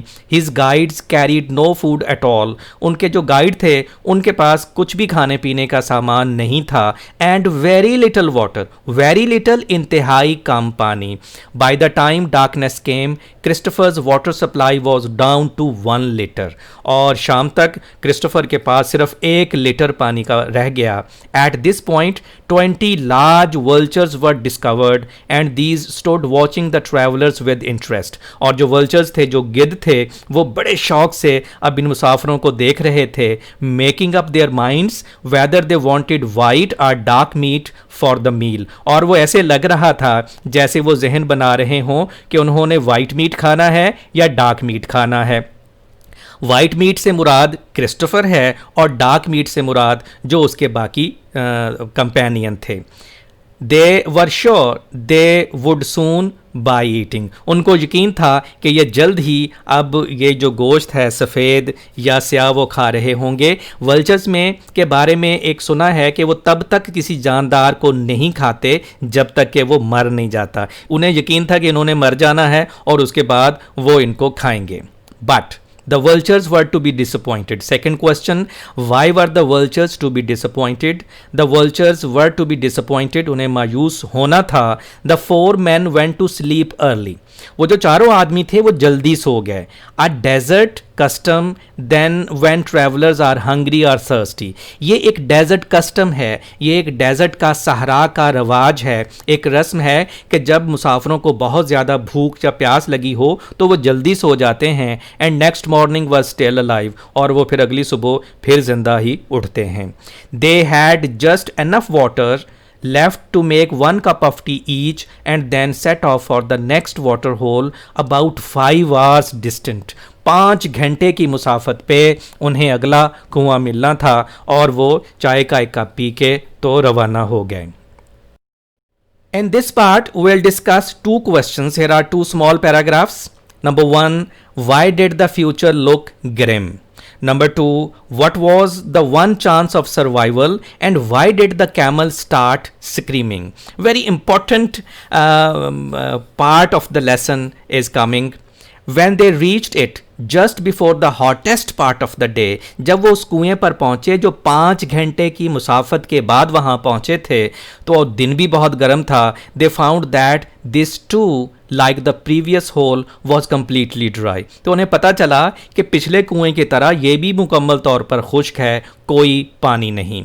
The next water hole was 2 days away, और जो अगला कुआं था उनके नक्शे पर वो 2 दिन की मुसाफत पे था। आप अंदाज़ा लगा सकते हैं कि वो 5 घंटों की मुसाफत के बाद यहाँ पहुँचे हैं और अब उन्हें 2 दिन आगे चलना है तो उनकी क्या हालत हो सकती है। And the travelers now had neither food nor water, ना ही उनके पास खुराक थी और ना ही पानी था। डियर स्टूडेंट्स, जब भी नाइदर यूज़ होता है तो उसके साथ नॉर यूज़ होता है। आप नाइदर के साथ आर यूज़ नहीं कर सकते, आप आइदर के साथ आर यूज़ करेंगे। आप नाइदर के साथ और यूज़ नहीं कर सकते और आइदर के साथ नॉर यूज़ नहीं कर सकते। ये कंस्ट्रक्शन है, एग्रीमेंट मिस्टेक्स में आपको इसकी ज़रूरत पड़ेगी एमडी कैट में। नाइदर, नॉर, आइदर, और एक और कंस्ट्रक्शन होती है not only but also. Now the future looked grim. Grim means terrible, dark. अब उन्हें जो फ्यूचर था वो बड़ा ही ग्रिम और डार्क नज़र आ रहा था। अब आपको समझ आ गई होगी why did the future look grim, कि वो क्यों ग्रिम, वो क्यों खौफनाक था, चूँकि अब उनको 2 दिन की मुसाफत पे जाके अगला पानी मिलना था। There was just one chance of survival.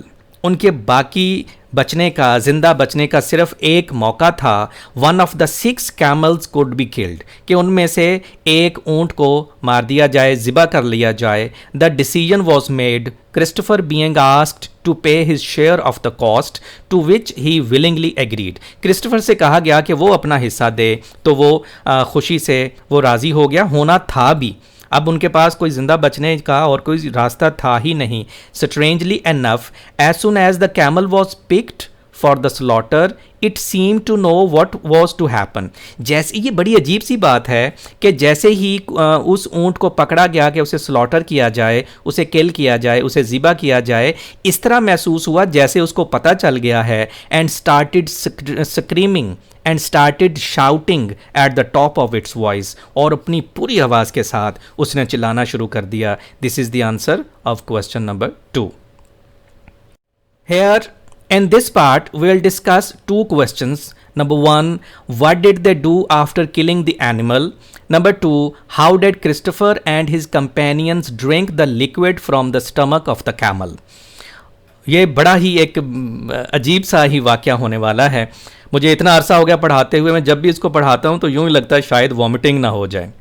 When the victim was killed, victim means prey, target. When the prey was killed, when the target was killed, यानी उस ऊंट को जब ज़िबा कर लिया गया, the liquid in its stomach was caught in a water bag, तो उसके मैदे से जो पानी निकला उसको एक मशकीज़े में उन्होंने भर लिया by the slave. It would be hard to think of a less appetising drink. Appetising means enhancing hunger, भूख बढ़ाने वाला। लेस एपिटाइजिंग मीन्स कि कम इश्तिहा अंगेज कोई मशरूब इसका तस्वर भी नहीं किया जा सकता दैन द ग्रीनिश फ्लूइड, जो कि वो ग्रीनिश सा एक सब्जी माइल सा फ्लूइड था, माया था, लाइक थिन ब्लड, जो कि एक थिन ब्लड की तरह था, एक पतले से खून की तरह था, प्रोड्यूस्ड फ्रॉम दिस सोर्स, जो उसके मैदे से निकाला गया वो ग्रीनिश सा फ्लूइड, वो पतले से खून की तरह का था। उससे कम इश्तिहा अंगेज मशरूब का तस्वर भी नहीं किया जा सकता, वो इतना बुरा सा लग रहा था। But they had to drink, even the Tuaregs made faces as they drank it, हत्ता कि उन टोरैग लोगों ने भी मुंह चढ़ाए, मुंह बनाए जब उन्होंने उसको पिया। और क्रिस्टोफर तो फिर बड़ी सोफिस्टिकेट दुनिया से निकल के वहाँ गया था। Christopher could not tackle it, handle it, manage it. ये डिफरेंट कलर है बेटा। Tackle is included in your MDCAT vocabulary, so try to get as many synonyms and antonyms as possible. वैसे मैंने भी नीचे डिस्क्रिप्शन लिंक में दिए हुए हैं, वहाँ से आप ज़रूर उनको पढ़िएगा। Christopher could not tackle it past दो ही वॉज, अगरचे प्यास के मारे उसका गला इंतहाई खुश्क हुआ था। Until he had boiled it, जब तक उसने उसको उबाल नहीं लिया तब तक वो उसको पी नहीं सका, हालांकि उसका गला प्यास के मारे इंतहाई खुश्क था। And even then he had to hold his nose while he drank it, और तब भी उसने अपनी नोज़ को पकड़ लिया जब उसने उसको पिया। उसका पिया जाना इंतहाई मुश्किल था उस फ्लूइड का, जो कि उस ऊंट के स्टमक से निकाला गया था, मैदे से निकाला गया था। Somehow he got it down, बहरहाल किसी ना किसी तरह वो उसने पी लिया। Together with the camel's flesh, और उसमें उस कैमल का गोश्त के छोटे छोटे टुकड़े भी शामिल थे। द अनएपिटाइजिंग लिक्विड, अनएपिटाइजिंग, अनसेवरी, टेस्टलेस, ये बदमज़ा सा जो लिक्विड था, kept them going for another 2 days, ने उनको 2 दिन अगले सफ़र में बहुत ज़्यादा मदद की। बहरहाल वो 2 दिन सफ़र फिर करने के काबिल हो गए। Here in this part we'll discuss 2 questions. Number 1, why was the region called the land of thirst and death? Very important question. Number 2, how did Christopher describe the dunes? The regions through which they were passing was known as the land of thirst and death, and the name was well chosen. It was an area notorious for sandstorms. Notorious, infamous, जो अच्छाई के लिए जाना जाए उसे famous कहते हैं, और जो बुराई के लिए जाना जाए उसे नोटोरियस कहते हैं। It was an area notorious for sand storms, ये एक ऐसा एरिया था जो रेत के तूफानों की वजह से जाना जाता था, as well as for dried up water holes, और यहाँ खुश्क कुएं भी बहुत ज़्यादा थे। इन दो बातों की वजह से ये बदनाम था उस पूरे इलाके में। Christopher soon experienced one of them, इन दोनों में से यानी सैंडस्टॉर्म्स या जो वाटर होल्स थे, एक का सामना उसे करना पड़ा क्रिस्टोफर को। वो क्या था? तूफान आ गया रेत का। Shortly after the mid day stop on the following day, अगले दिन मिड डे स्टॉप के फौरन बाद क्या हुआ? The camels all instinctively turned off their course, instinctively, naturally, automatically. The camels all naturally turned off their course.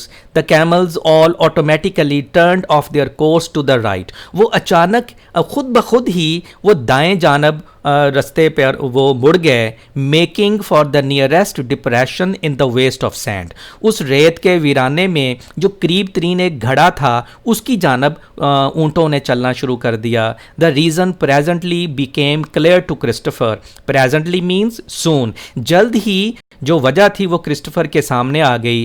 As he gazed at the horizon, जो ही उसने होराइजन की जानब देखा। Horizon means skyline. जब आप दूर देखते हैं जहां आसमान और ज़मीन आपस में मिलते हुए नज़र आते हैं, उसको होराइजन कहते हैं, उफ़क़ भी उसको कहते हैं। उस लाइन को होराइजन कहते हैं जहां ज़मीन और आसमान आपस में मिलते हुए नज़र आते हैं। तो वहाँ से उसने क्या देखा? तो वहाँ एक जो तूफ़ान था वो आ रहा था। How did Christopher describe the dunes? उस तूफान को, उस ड्यून्स को क्रिस्टोफर ने कैसे डिस्क्राइब किया? It was incredible, incredible, unbelievable, नाकाबिले यकीन था। The dunes seem to be on fire, ऐसे लग रहा था जैसे उन रेत के टीलों पर आग लग गई है। The peaks were melting away, उनकी जो चोटियाँ थीं वो मेल्ट हो रही थीं। And the whole horizon was changing shape, और पूरा जो उफक था, जो स्काई लाइन थी, जो होराइजन था, उसका रंग तब्दील हो रहा था। Then as it started to get dark, जैसे ही अंधेरा फैलना शुरू हुआ, I heard a sound like wind blowing through the leaves of a tree, तो मुझे ऐसी आवाज़ आई जैसे किसी दरख्त के पत्तों में से आवाज़ आती है। This is how Christopher described the dunes. Here we'll discuss two questions. Number one, how did Christopher save himself from the sandstorm? Number two, what did Christopher recall during the sandstorm? Both the questions are very important. His companions made signs for him to hide himself behind his camel. उसके साथियों ने इशारा किया कि ऊंट के पीछे छुप जाए, क्योंकि दूसरी तरफ से तूफान इंतहाई तेजी के साथ आ रहा था। And cover his head. He did so, but the force of the storm when it struck was too great to be avoided. लेकिन उस जो तूफान की ताकत थी वो इतनी ज़्यादा थी कि उससे बचना मुमकिन नहीं था। Even with the camel's body as a shield, हत्ता के कैमल का जो जिस्म था वो एक ढाल की तरह था उसके एक तरफ। I could feel the impact of the wall of sand.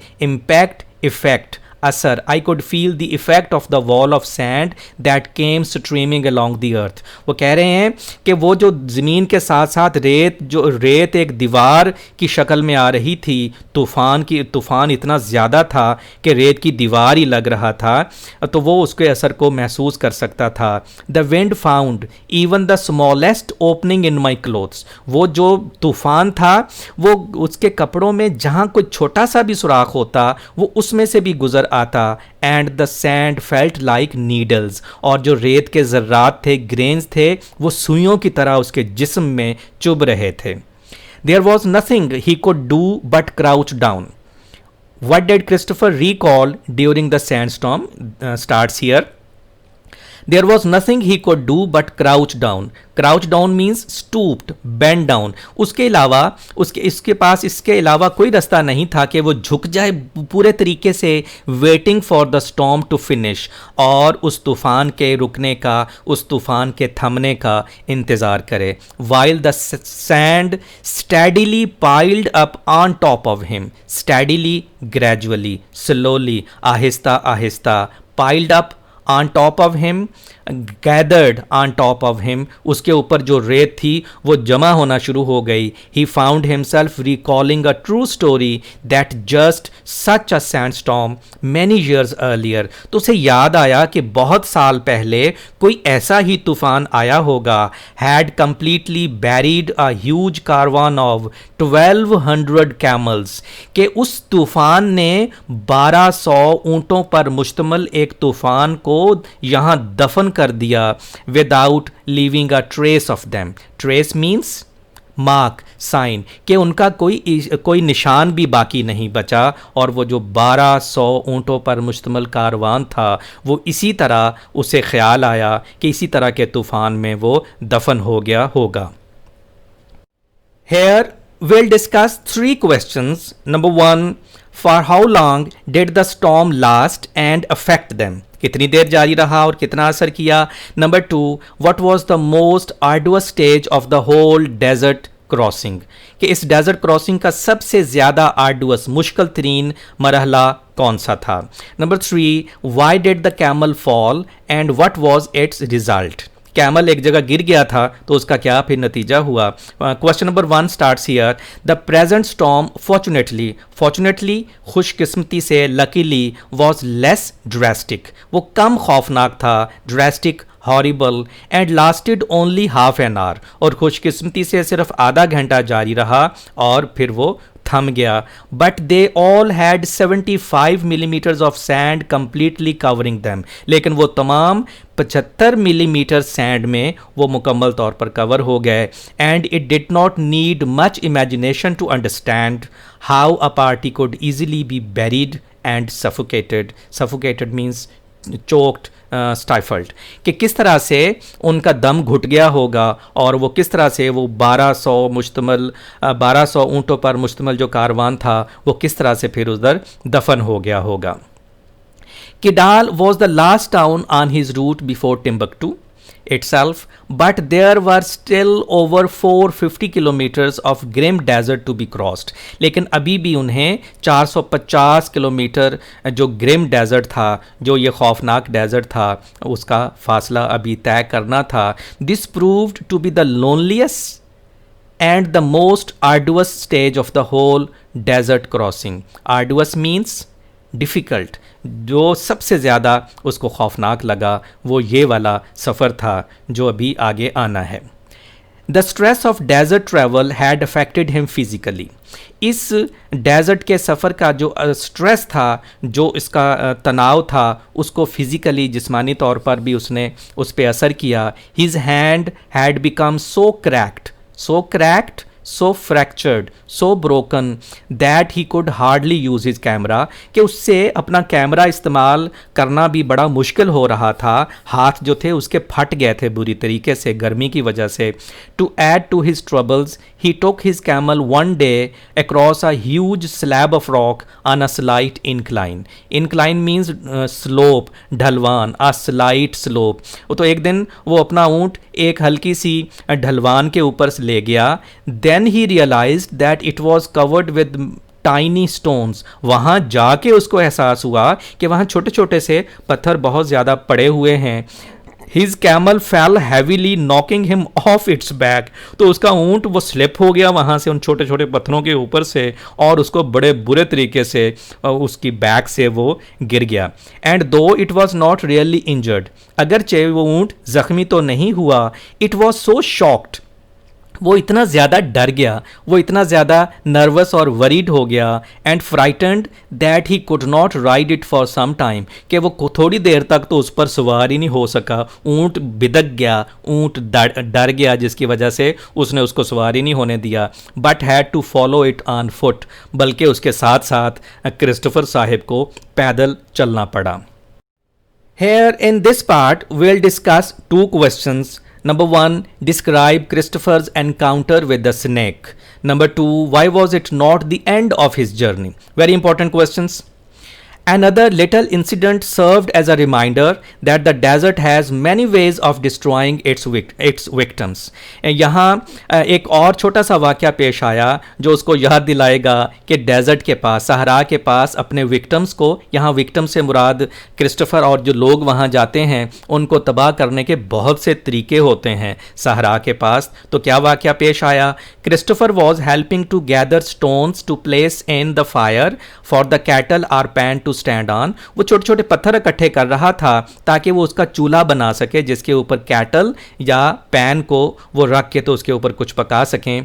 He picked up one large rock to find a 4 foot snake. तो उसने जैसे ही एक बड़ा सा पत्थर उठाया तो उसके नीचे से 4 फुट का एक स्नेक जो कॉइल्ड किया हुआ था, जो ट्विस्टेड था, वो उसके नीचे बैठा हुआ था। It uncoiled rapidly and struck. इसने अपने आप को अनकॉइल किया, खोला अपने आप को और उस पर अटैक कर दिया। But he manage to jump back just in time to avoid the deadly fangs. Fangs means teeth, उसके जो ख़तरनाक, जो जहरीले टीथ होते हैं जिनमें जहर होता है, उनसे बचने के लिए इन टाइम उसने पीछे को जंप लगाया। And the guides slave killed it with the stone. और जो गाइड का एक स्लेव था, गुलाम था, उसने एक पत्थर के साथ उसको मार दिया। इंडिकेटिंग बाय जेस्चर्स, और इशारों से उसने बताया that it was very poisonous specimen. Poisonous, venomous, जहरीली, स्पेसिमन टाइप, काइंड, कि ये बहुत ही जहरीली किस्म का सांप था जिससे वो बचा है। A day later he caught his first glimpse of Timbuktu. ये उसकी फाइनल डेस्टिनेशन थी। Glimpse means sight, view. A day later, he caught his first sight of Timbuktu, his first view of Timbuktu. आखिरकार उसे Timbuktu दूर से नज़र आ गया। He had reached his goal at last. आखिरकार वो अपने गोल पर, अपनी मंजिल पर पहुंच चुका था।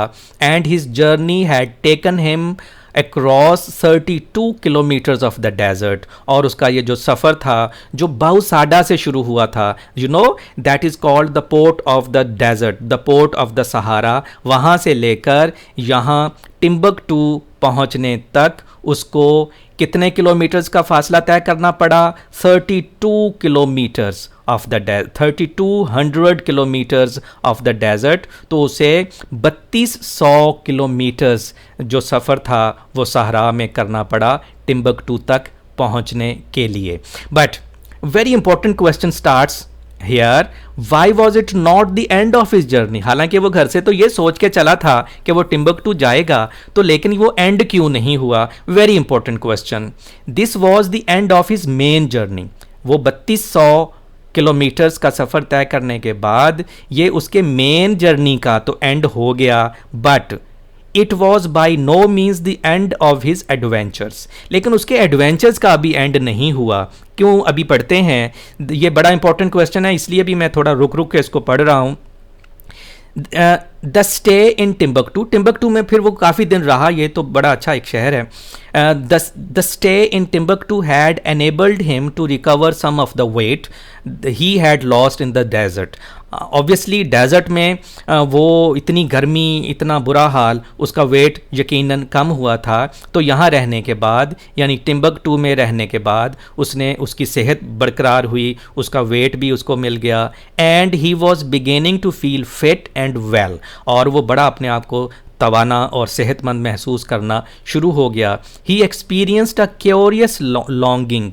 क्यूरियस मीन्स स्ट्रेंज, इम्पेशेंट, एक अजीब सी उसके अंदर एक ख्वाहिश पैदा हुई। क्यूरियस का कलर यू नो डिफरेंट है, तो ये भी आपकी एमडी कैट वोकैबुलरी में शामिल है। इसे भी आपने बहुत अच्छे तरीके से याद करना है। इसके भी मैंने बेशुमार एंटोनिम्स और सिनोनिम्स और यूसेज और इसका मीनिंग नीचे दिए हुए हैं। He experienced a strange longing. He experienced an impatient longing to see some more of the strange and mighty desert। तो उसे एक अजीब सी ख्वाहिश पैदा हुई कि टिम्बकटू तक तो वो पहुंच गया है, तो अब इससे अगला भी देखे कि स्ट्रेंज एंड माइटी डेजर्ट, कि ये जो अजीब और अजीम डेजर्ट है वो कैसा है। Before leaving the country perhaps for good, यानी अपने मुल्क वापस जाने से पहले। For good means for ever, हमेशा के लिए अपने मुल्क में जाने से पहले इस अजीम और जो अजीबो गरीब किस्म का ये जो डेज़र्ट था उसके कुछ हिस्सों को और विज़िट करें, उनको और एक्सप्लोर करें। Dear students, here we'll discuss two questions. Number one, what sudden decision was made? Number two, what was the arrangement? A sudden decision was made, एक फौरी फैसला किया गया। वो अब टिम्बकटू में पहुंच चुके थे क्रिस्टोफर। उन्होंने फैसला किया कि मैं मज़ीद इस सहरा को देखूंगा। तो उन्होंने क्या किया? He sent a telegram to professor Claude Bellingernon in Tamanrasset and then flew rapidly eastward. और वो खुद जहाज़ में बैठ के किधर चला गया? By plane, partly across the land of thirst and death, across which he had so painfully toiled. Toiled means struggled, labored, so painfully struggled, so painfully labored. आपको याद होगा the land of thirst and death was notorious for sandstorms, और किस तरह से वो तूफ़ान आ गया था रेत का, और किस तरह से वो बिल्कुल दब के रह गया था। और उसे याद आया वो 1200 कैमल्स का कारवां जो इसी तरह के तूफ़ान में कहीं दब गया होगा। From Agadez he travelled north to meet Bellingernon, partly in a hired jeep with a French lieutenant, partly by camel. The arrangement was that the professor would drive south in his jeep from Tamanrasset to a well at In Aban Garret. In Aban Garret एक छोटी सी जगह थी जहां उन दोनों ने आपस में मिलना था। उन दोनों के दरमियान ये अरेंजमेंट तय पाया जो टेलीग्राम के ज़रिए उन्होंने प्रोफेसर क्लॉड बेलिंगरनन को लिख दिया। Where professor would wait for him, उस एबन गैरेट में वो पहुंचकर वो उनका इंतज़ार करेंगे। If Christopher had not after all reached it by the appointed day, और अगर मुकर्ररा दिन तक क्रिस्टोफर उस जगह पर यानी इन एबन गैरेट पर नहीं पहुंच पाएंगे तो क्या होगा? ये क्या तय पाया, क्या अरेंजमेंट था? Then professor Bellingernon would continue south on the primitive roads, on the primitive road, primitive very old ancient road towards Agadis, यानी कि वो एगाडिस की तरफ आते रहेंगे। मैं आपको ये सारा एक नक्शे की मदद से भी समझाने की कोशिश करता हूँ। Here he reached Agadis and this is Tamanrasset. I would like to explain it here. For example, this is Agadis and here this is Tamanrasset. The arrangement was that was discussed in the telegram that Christopher यहाँ से चलेंगे इस road पर इस तरफ, और जो professor Claude बेलिंगरनन है वो टमनरेसेट से इस पुराने रूट पर इस तरफ चलना शुरू हो जाएंगे। और यहाँ एक जगह थी जिसका अभी हमने जिक्र किया, इन एबन गैरेट, वहाँ उनकी मुलाकात हो जाएगी। अगर क्रिस्टोफर मुकर्ररा वक्त पर यहाँ नहीं पहुँच पाते हैं तो ये तय पाया कि प्रोफेसर क्लॉड बेलिंगरनन यहाँ फिर वेट नहीं करेंगे बल्कि आगे उसी सफ़र जारी रखेंगे और उसी रूट पर आगे चलते आएंगे, तो कहीं रास्ते में ज़रूर मुलाकात हो जाएगी। ये उनका प्लान था, लेकिन एक्चुअली हुआ क्या वो अभी आगे पढ़ते हैं। Here we'll discuss two questions. Number one, why did Caravan take lengthy detour and how many days did it consume? Number two, who took Christopher to the well? Unfortunately, the caravan with which Christopher was traveling insisted on making a lengthy detour roundabout route to water their camels at a well some distance from the road. उन्होंने कहा कि इस road से कुछ फासले पर एक कुआं है और वो अपने कैमल्स को वहाँ पानी पिलाना चाहेंगे। दी अमेरिकन इंसिस्टेड, अमेरिकन कौन है? यानी ये क्रिस्टोफर खुद। The American insisted on getting back to the road again as soon as possible. उसने बड़ा कहा कि जल्दी वापस चलें, क्योंकि उसे डर था कि अगर वो प्रोफेसर क्लॉड बेलिंगरनन वहाँ पहले पहुँच गए तो वो फिर आगे चले जाएंगे, तो वो तो रूट पे नहीं मिलेंगे तो परेशानी होगी। Expressing him vigorously means forcefully, energetically, to the leader by signs, उसने इशारों से बड़े जोरदार तरीके से उसको बताने की कोशिश की। As they could not speak each other's language, क्योंकि वो एक दूसरे की जुबान नहीं जानते थे। But by the time they got back to the road 2 days had been lost. I must say, unfortunately, 2 days had been lost. The caravan presently left the route, presently soon, जल्द ही कारवान ने वो रास्ता छोड़ दिया, वो वापस उस रास्ते पे तो आ गए जिस रास्ते पे क्रिस्टोफर ने आगे जाना था, लेकिन उन्हें फिर आगे जाके उन्होंने रास्ता बदल लिया. But a boy acted as a guide to lead Christopher to the well at in Aban Garrett. It was reached just at the nightfall. The following morning, the boy went back, leaving Christopher alone to wait the arrival. अगली सुबह क्या होता है, वो जो लड़का था जो उसे छोड़ने के लिए आया, वो उसे वहाँ छोड़ के तो चला गया. As he supposed of the professor from the north, जैसा कि उसे यकीन था कि प्रोफेसर क्लॉड बेलिंगरन नॉर्थ से आएंगे, चूँकि उनके दरमियान तय हुआ था कि वो साउथ की तरफ सफ़र करेंगे. Here we'll discuss 3 questions, very short paragraphs and very short questions, but all are very important, I must tell you. Number 1, define a Boj. Number 2, what did shock Christopher? Number 3, how did he try to draw water? All the questions are very important from the examination point of view. There is no village at in Aban Garrett. In Aban Garrett के मकाम पर कोई गांव नहीं था, बस क्या था, the only building is a बोझ. वहाँ सिर्फ एक ही बिल्डिंग थी, वो एक छोटा सा बोझ था. उसको बोझ किसे कहते हैं, उसकी डेफिनेशन क्या है, which is a simple mud structure consisting of a roof and four walls. एक गारे और कीचड़ का मट्टी का बना हुआ एक छोटा सा हट सा था जिसमें छत थी और 4 दीवारें थीं, with 1 hole to serve as a window and another to serve as a door. The well is about 275 metres away. और वहाँ उस बोर से जो कुआं था वो तकरीबन 275 मीटर्स अवे था. When he reached it, he had a shock. जब क्रिस्टोफर वहाँ पहुँचे उस वेल पर, कुएं पर, तो उनको बड़ा सदमा हुआ. There was water there, all right. पानी वहाँ था, but it was a good 46 metres below. लेकिन ये कोई 46 मीटर्स नीचे था. बिल्कुल ऐसे ही था जैसे हमने वो बचपन में कहानी सुनी थी प्यासा कौवा, कि पानी तो था कुएं में लेकिन काफ़ी नीचे था. एंड देयर वॉज नाइदर रोप नार बकेट. और ना ही वहाँ को रस्सी थी और ना ही वहाँ कोई डोल या बाल्टी वगैरह थी जिसके ज़रिए से पानी कुएं में से निकाला जा सकता. He returned to the boat and searched his pack. उसने अपने पैक को तलाश किया कि क्या कोई ऐसी चीज़ मिल सकती है जिससे वो पानी निकाल सके.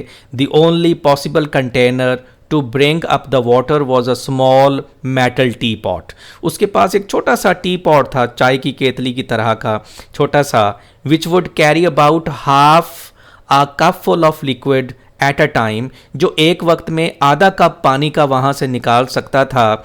If a line was tied to the handle, अगर उसके हैंडल के साथ एक रस्सी बांध दी जाए, and the spout plugged up. अब स्पाउट कहते हैं नोज़ल को, होल को जहाँ से चाय निकालते हैं. Plugged up, stopped, closed. अगर उसकी उस नोज़ल को बंद कर दिया जाए किसी तरीके से और उसके हैंडल के साथ एक रस्सी बांध दी जाए, तो एक वक्त में कोई हाफ अ कप फुल, कोई आधा कप पानी का निकाला जा सकता था. लेकिन वो निकालना कैसे था, it was itself a very difficult task.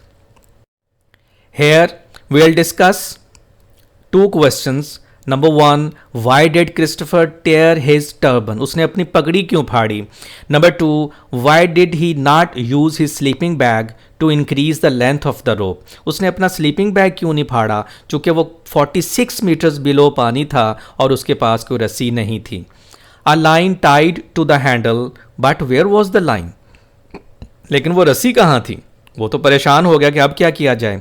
Fastening together, fastening tying, आपस में बांध कर, all the available bits of cord and articles of clothing, he could at first make only 8 metres. तो वो पहल सिर्फ 8 मीटर ही वो एक छोटी सी रस्सी बना पाया, जबकि अभी तो बहुत ज़्यादा रस्सी की ज़रूरत थी. On an inspiration, insight, idea, on an insight, on an idea, he tore the turban he was wearing. उसने सोचा ये ज़िंदगी ज़्यादा ज़रूरी है. उसने अपनी टर्बन फाड़ी into 4 strips, उसको 4 हिस्सों में फाड़ दिया.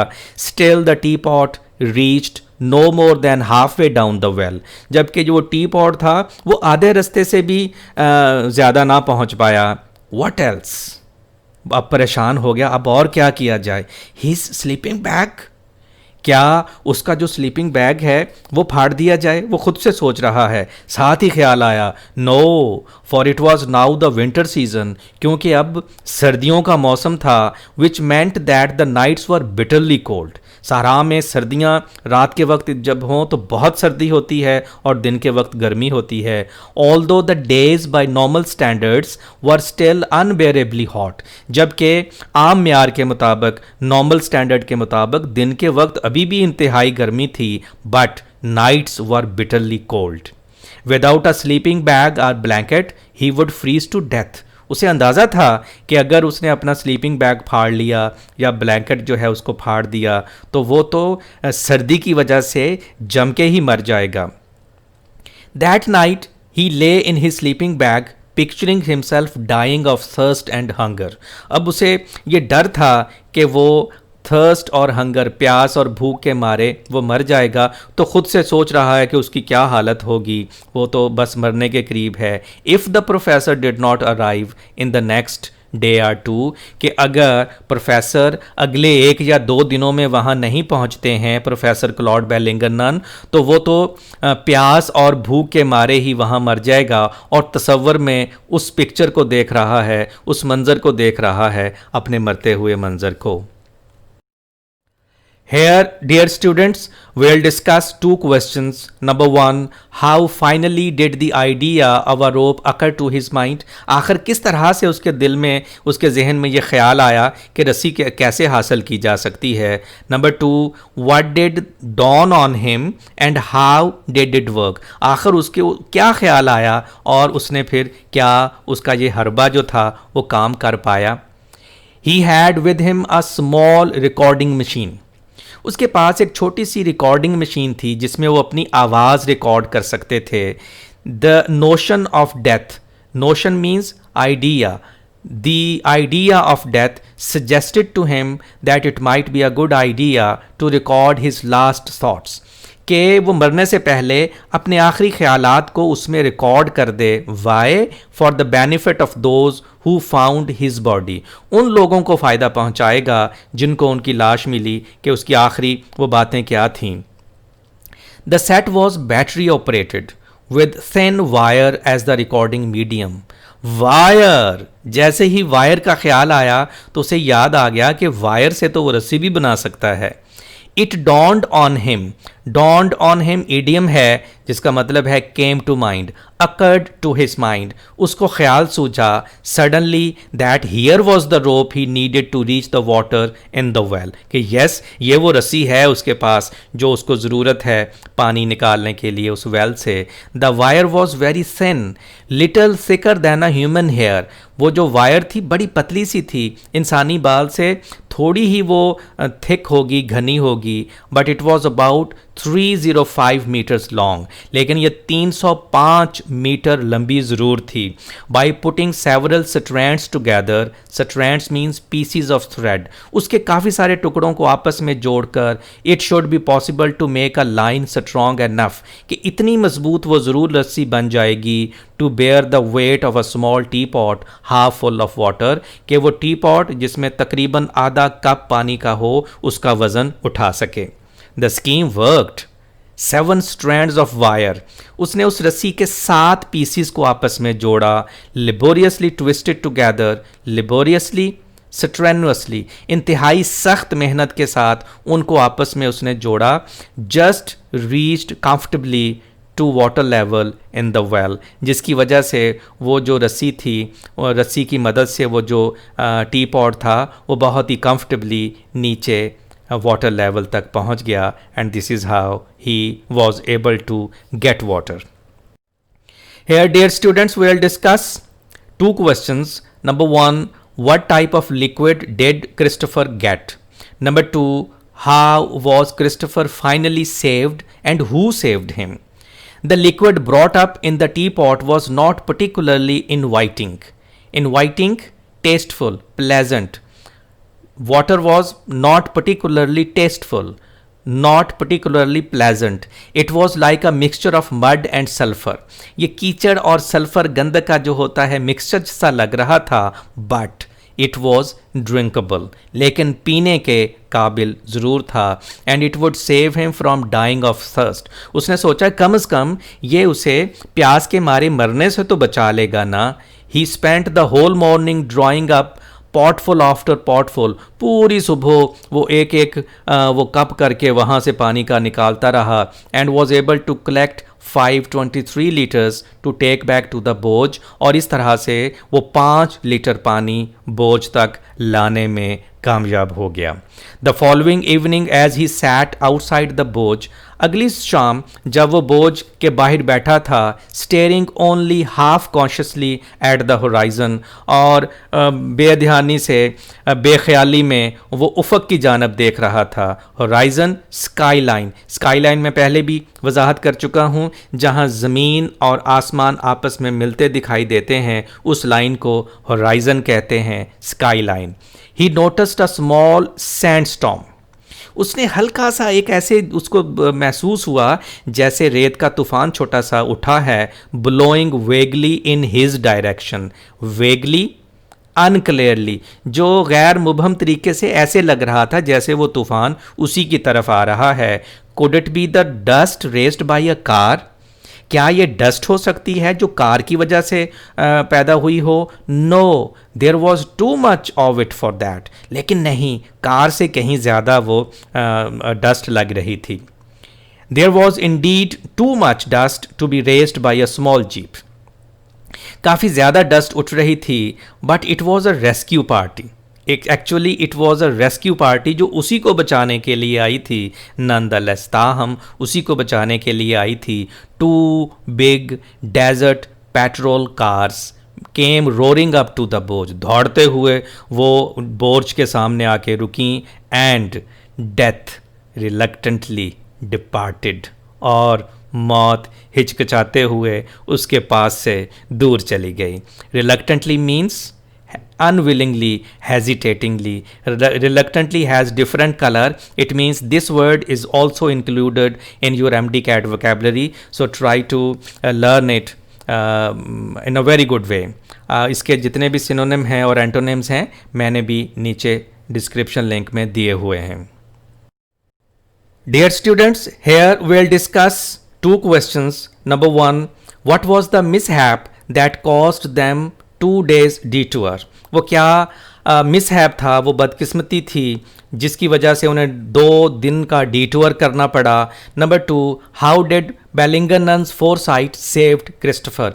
किस तरह से बेलिंगरनन की फोरसाइट ने क्रिस्टोफर को बचा लिया. Claude Bellingernon and a friend arrived a few hours later in the jeep. What had happened was that they had missed meeting Christopher during the unfortunate 2-day detour. Unfortunate means unlucky. वो जो बदकिस्मत D tour था जिसकी वजह से उनकी मुलाकात नहीं हो पाई. वो डी टूर आपको याद है ना कि जब कारवान ने कहा था हमने अपने ऊँटों को पानी पिलाना है तो उन्हें रास्ते से हटना पड़ा. तो वो मैं आपको नक्शे की मदद से समझाना चाहूँगा कि असल में हुआ क्या था. डियर स्टूडेंट्स, ये वो मैप है सहारा डेजर्ट का. अब यहाँ एगाडिस है, यहाँ क्रिस्टोफर ठहरे हुए थे. इन्होंने टमनरेसेट में ठहरे हुए प्रोफेसर क्लॉड बेलिंगरनन को टेलीग्राम लिखा. वो मैं आपको इस नक्शे की मदद से समझाना चाहता हूँ. फ़र्ज़ करें ये एगाडिस है और ये वाला जो मकाम है ये टमनरेसेट है. यहाँ प्रोफेसर क्लॉड बेलिंगरनन रहते हैं.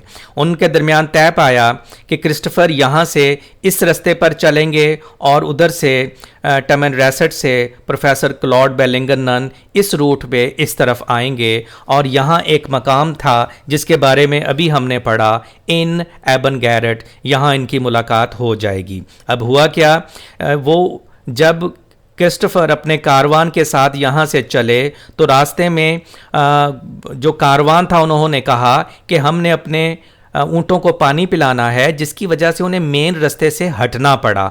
तो जब ये अपने ऊँटों को पानी पिला के वापस उस रास्ते पर दोबारा आए तो 2 दिन गुजर चुके थे, और इतने 2 दिनों में जो प्रोफेसर क्लॉड बेलिंगटन थे वो यहाँ पहुँचे। उनके दरमियान ये तय था कि अगर इन एबन गैरेट में क्रिस्टोफर ना पहुँचे तो प्रोफेसर इसी रास्ते पर आगे चलते चले आएंगे। जाहिर है वो इसी रास्ते पे होंगे तो उनकी मुलाकात हो जाएगी। अब यहाँ एक लड़के ने मिसगाइड कर दिया प्रोफेसर क्लॉड बेलिंगटन को कि क्रिस्टोफर वापस चले गए हैं एगाडिस, तो वो भी आ गए, एगाडिस आ गए। यहाँ जब उन्हें क्रिस्टोफर नहीं मिले तब उन्हें गलती का एहसास हुआ कि क्रिस्टोफर तो इन एबन गैरेट में प्यासे और भूखे वो तो मरने के करीब होंगे।